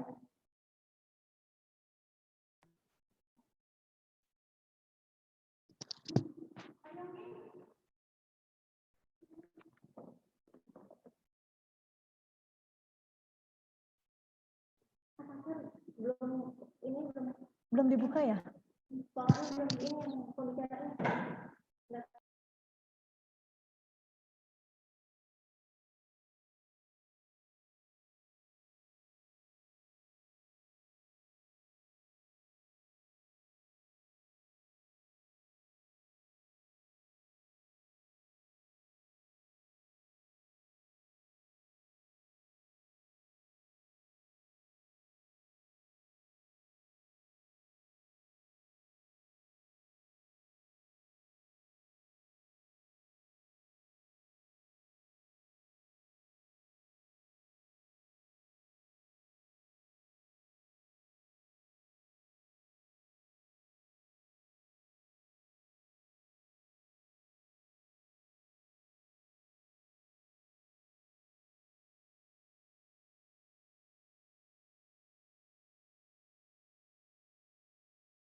I'm sorry, sir.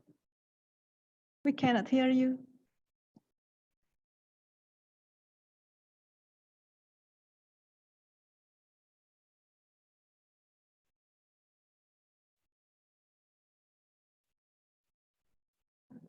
Still mute, sir.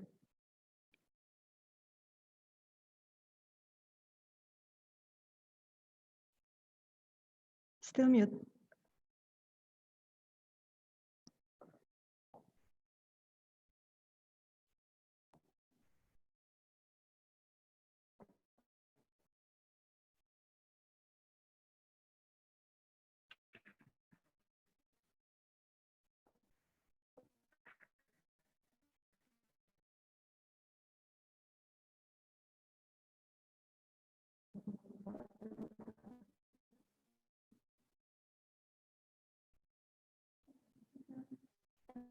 Tapi beliau udah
belum bapaknya bisa apa? Dia nggak ada suaranya dari sana.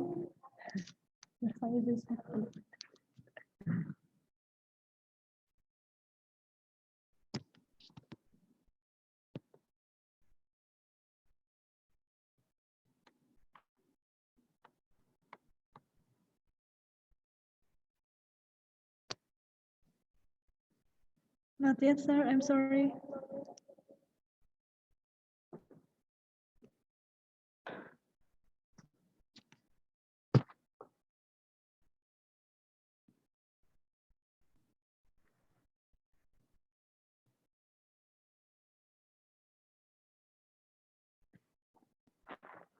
Bu.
Belum.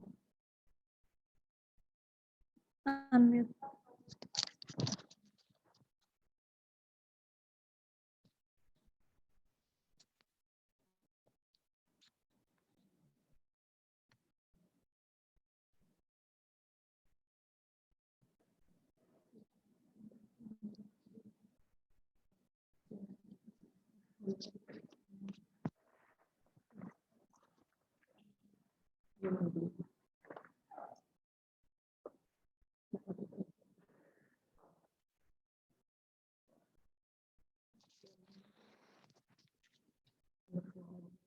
Okay, our audience, I'm sorry we have to wait.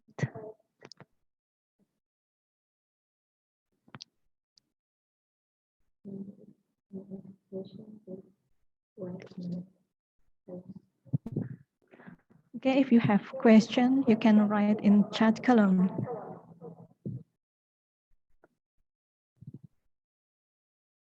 We still can't hear you, sir. Maybe the earphone, sir.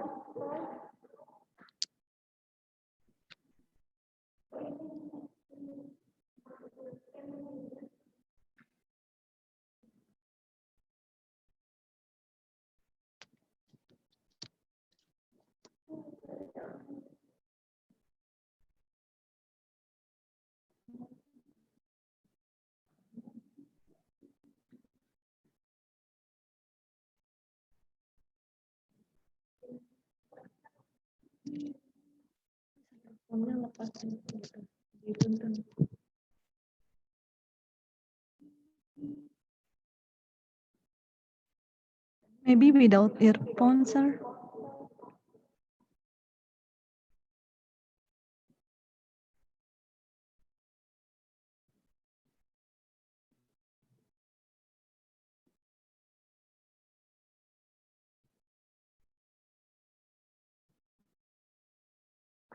Bisa ditelepon aja nggak?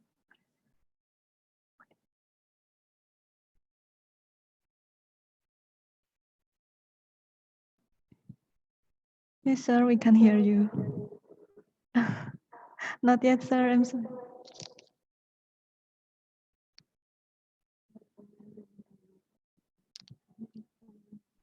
How if without earphone, sir?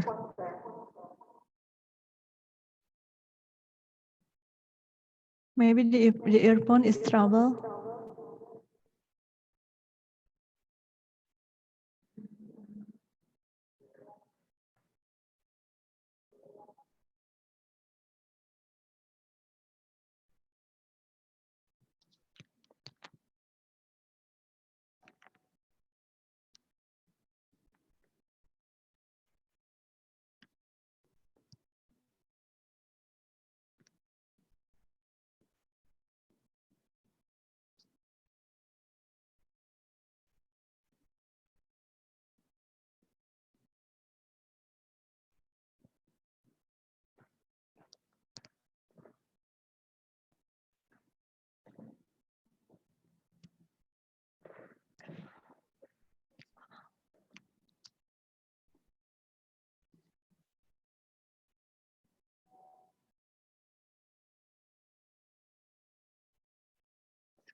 Okay,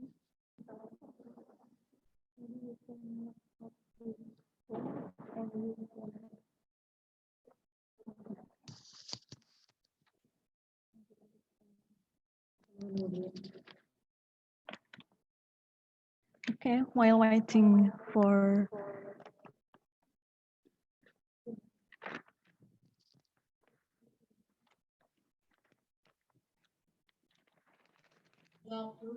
Mrs.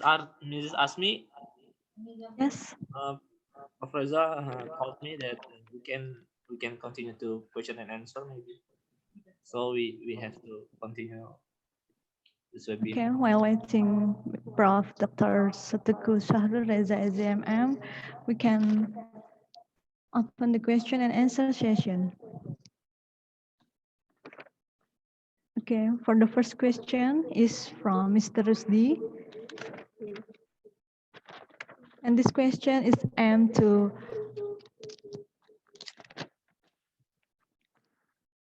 Professor Dr. Faridah Muhammad Said. And the question is, we in Indonesia have constraints in the laboratory learning and clinical practice. How was Malaysia experiences the same? And how to solve these constraints? Okay, please welcome to answer, Prof. Okay, thank you. Okay, the constraint of clinical practice, am I right?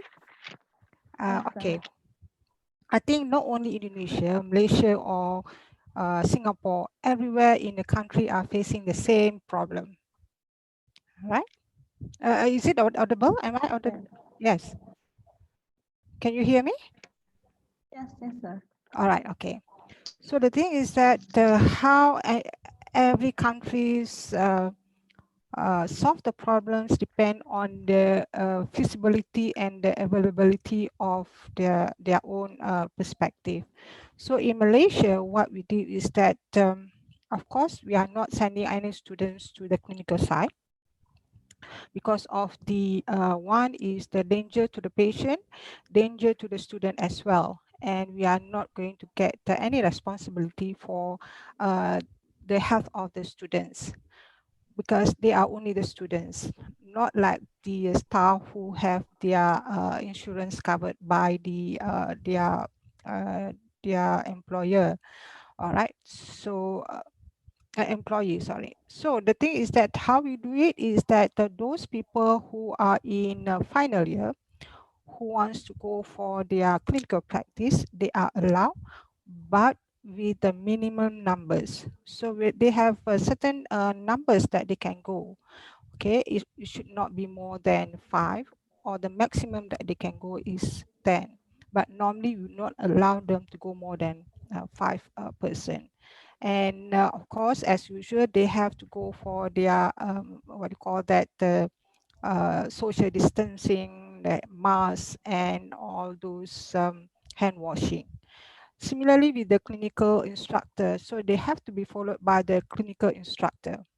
So we have two model here. We have our own, the hospital have their own clinical instructor. That means be appointed by the university, and the university also have their own clinical instructor. So if it is possible for the clinical instructor to supervise the students, so the clinical instructor from the university will not go to that particular area. One. Number two is that this is a very good recommendation by some of my students. So they have those people who said they want to practice at home. You know, the student who want to do their clinical practice at home. So what they can do is that they have to do the practice while they are at home, using whatever resources that they have. So one of my student was recommending that if, for example, the nearby hospitals who have their expired equipment, you know, the expired, like the dressing set, all those things which is already expired, they can allow the students to take from the hospital and to practice at home. All right. So now with the current situation, people are maximizing the technology. So you see people are doing live on cooking, people are doing live on the gardening. So there are so many things, but we are yet to see people are doing live on the clinical practice. So that would be very interesting. So basically, they are not allowed unless they are the final year student with the following the SOP, and there is a possibility of extension of their year of college to do on what you call the internship. No, previously they have the internship, so now they have to go for the internship, especially those the junior one. All right. Did I answer your question? Okay.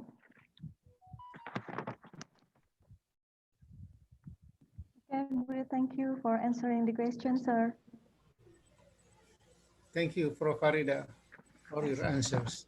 Yes. Very helpful. Thank you. I hope that will help. I think everybody have their different approach of how to overcome the problems. But I believe in Indonesia, they have a lot of ways.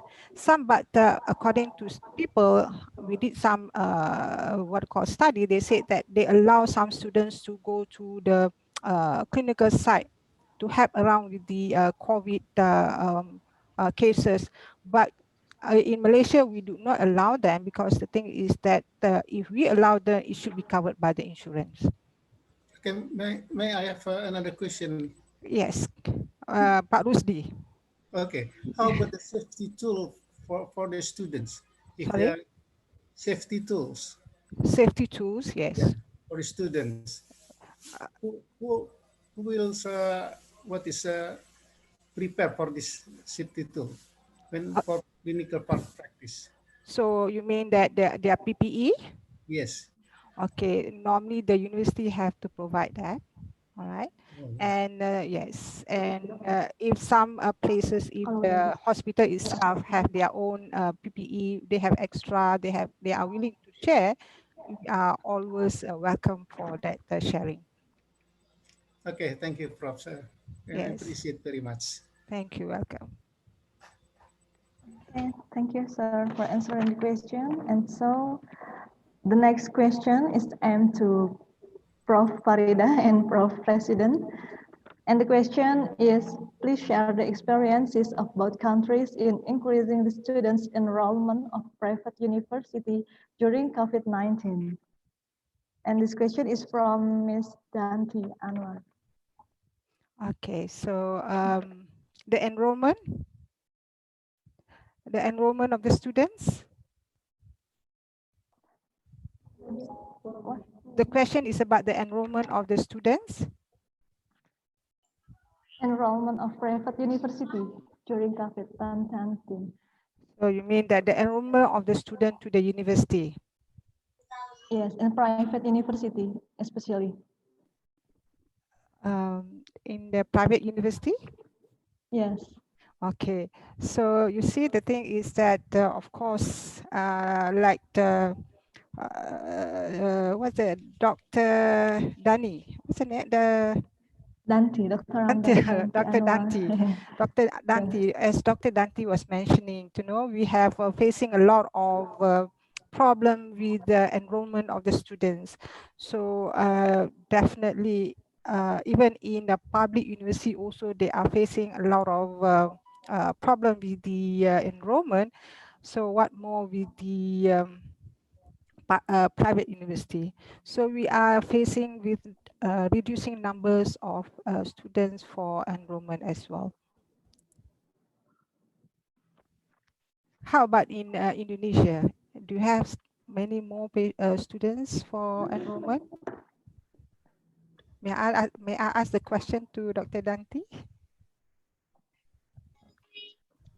Yes, thank you very much for Farida. In Indonesia, especially the private universities, yes. Colleges, and public institute, mostly they are facing a lot of challenges in enrolling new students. So what we do, what we did in the past and for this semester, that we have to really use our social media Yes. to promote the enrollment for new students. But there is still another challenge because due to the impact of COVID-19, most Yes. of the people, they are not really, they are really impacted economically. Yes. The Yes. families, they are not really focusing on, Yes. the students' education, but mostly they have to cover for the basic needs. That So is it. it will again, impact on the number of the new students. So Yes. I was wondering whether Malaysia had a strategy, a different strategy, and as well as the Philippines in coping how to promote the number of students. Well, I'm not talking about the public universities, but more of the private universities such as our institute. Okay, maybe you can share that. Can I Uh, share? Can I share? yes. Yes. Sure. Okay, thank you. Would like to share. In the Philippines, there is the same challenge. There was a decrease in the student enrollment, particularly in the private universities. Most of Many of students around, based on the data, have 10% or to 15% of students in private universities are now shifting to enroll in public universities. So what are the things that the private universities are doing right now? Okay, is one, to provide reducing of tuition fees because of the situation, just to encourage students to enroll in a in the institution, in private institution. One, they reduce their tuition fees. By We understand it because since it is online, uh, the facilities are not being used in the university, so some can afford to reduce their tuition fees. Um, However, those that are not or cannot afford to reduce the tuition fee, the government is providing support, at least minimal, significant support for the faculty members, because we understand that they need to give salaries to the faculty members, and the means to support the faculty members in the private universities are coming from the enrollment. So the government is providing financial support to the private universities, private schools, in a way to provide support for the salaries, provided that the faculty members will be attending capability buildings, okay, organized by the government. So in a way, that's to compensate the efforts of the faculty members, the instructors in private universities. And at the same time, the government is now providing scholarship to faculty members in private universities. So while there is in, uh, the, in 6 months, they are given scholarship so that they have something to do while there's no students to to teach.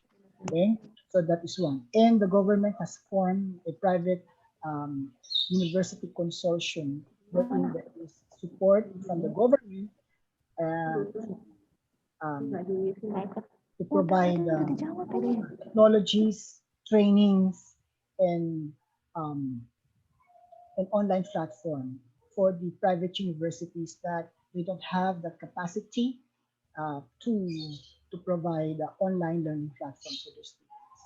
So that is the situation in the country. But basically, there is a decrease in student enrollment, uh, most especially in private universities in the Philippines. As I mentioned in my presentation, 800 plus private school cease operations because they cannot sustain the operation, the salaries of the students because of the low term enrollment. Okay, thank you.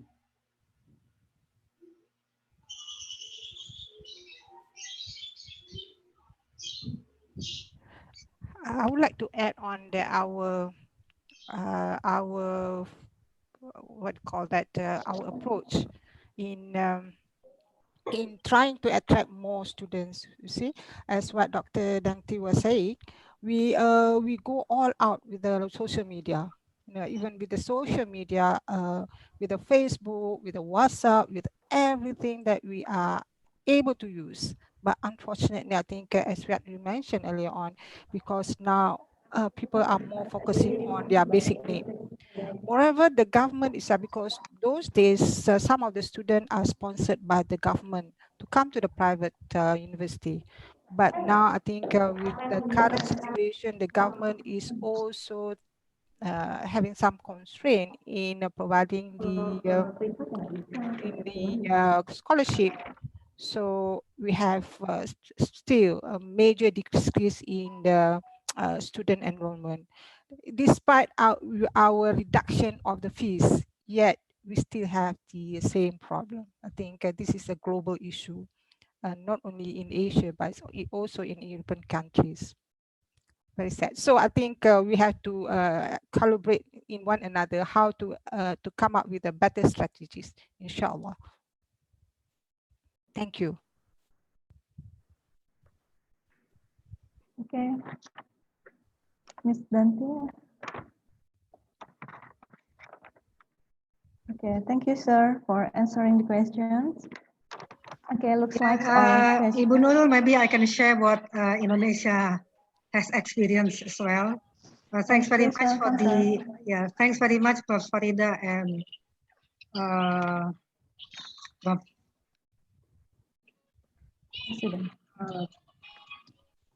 on the best practices of the government in helping the private universities.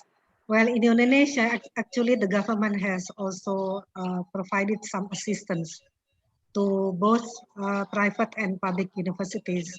For instance, in order to help the students and the teachers to conduct online learning, the government has provided each student and teacher with quota of the data quota for the internet. That is one thing. It will be available until it started on September until December. And then the second one is the government also now provide the both universities, public and private universities, with matching fund and competitive fund as well. This fund is provided in order for each university and private universities to collaborate with private sectors as well as CSOs to come up with innovative research as well as proposal in order to help the government to link and match between education and industry. And then the third program that the government provided for mostly for the teachers as well as the non-educators, providing them with the monthly salary at least from September until December as well. So those are some of the best practices that I can share from Indonesia to Philippines as well as Malaysia and everyone. Thank you very much. Okay. I would like to add, as I mentioned in my presentation, in the Philippines we have free higher education among state universities. All students would like to enroll in a public university. They are free. It's free. Now, because of the pandemic, we understand, as I mentioned a while back, that the bread and butter of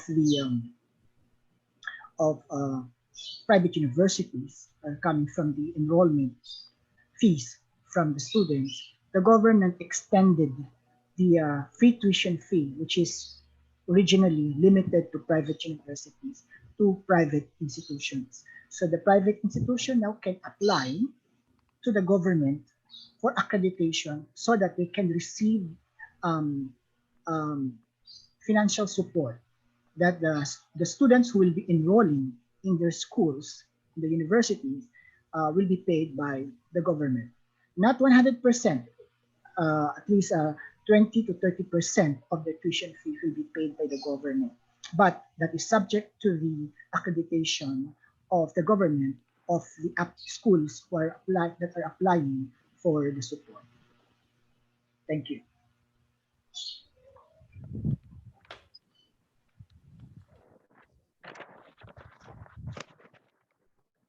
Okay, that's all. Thank you for this discussion. Looks like all questions have answered by the speaker. Then we have to close our question and answer sessions. And so I will deliver that Prof. Teguh Reza, there is problem regarding infrastructure Wi-Fi. And then he want to share 4 points to us. For the first is regard of ASEAN 53 of now, more important of higher education to create collaboration. And so especially in public health education. And the second, very important to create of student and lecturer exchange. And the third, more important for student mobility for develop many practice experience. Okay, that's all. Ladies and gentlemen, finally, we come to the end of presentation. We would like to say thanks for all speakers for their informative and interesting talk. And thanks to audience for active participations. Hopefully the presentation beneficial for everybody. We hope to see you again next time. Thanks for your attention. Good afternoon. Wassalamualaikum warahmatullahi wabarakatuh. Henceforth, I return it to MC. Thank you.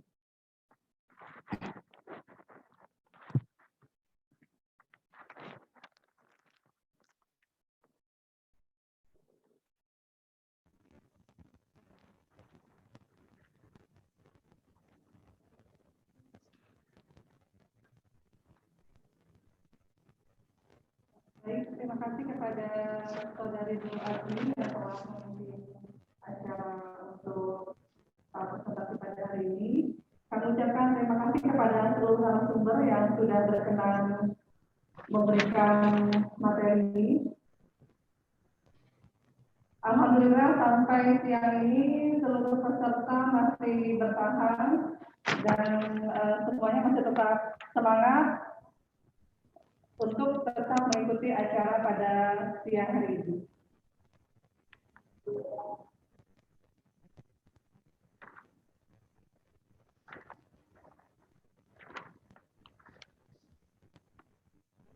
Dengan berakhirnya acara webinar pada hari ini dan selesainya pemberian materi pada hari ini, kami mengucapkan terima kasih kepada seluruh peserta dan narasumber yang sudah berkenan hadir pada acara siang hari ini. Saya selaku pembawa acara, ada hal-hal yang kurang berkenan. Terima kasih atas kesediaan dari narasumber untuk memberikan materi dan seluruh peserta yang telah hadir. Selanjutnya akan dilakukan sesi foto bersama. Let's take a photo shoot for document.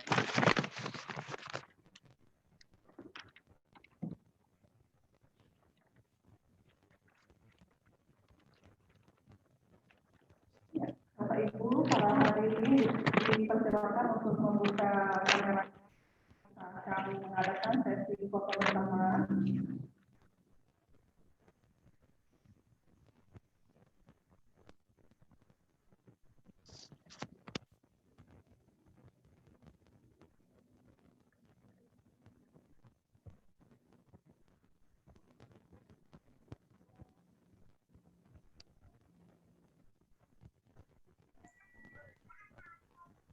Okay, I will try to capture the screen in 1, 2, 3.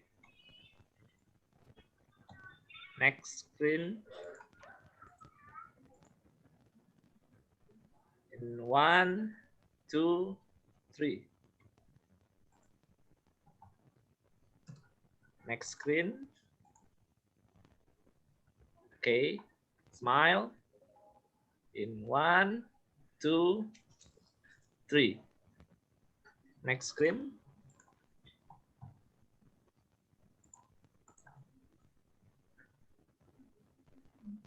One, 2, 3.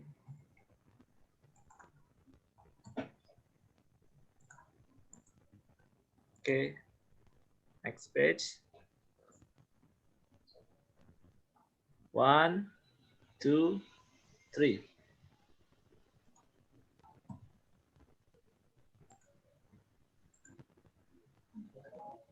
Next page. 1, 2, 3.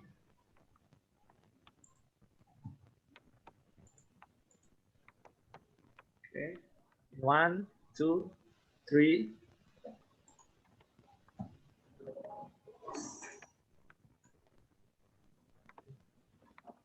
Last page. In 1, 2, 3. Okay, thank you everyone. See you next time. Thank you, Mr. Asa. Thank you for your attention. Hope to see you again. Bye-bye. Wabillahi taufiq wal hidayah. Wassalamualaikum warahmatullahi wabarakatuh. Waalaikumsalam warahmatullahi wabarakatuh. Thank you, sir. Thank you.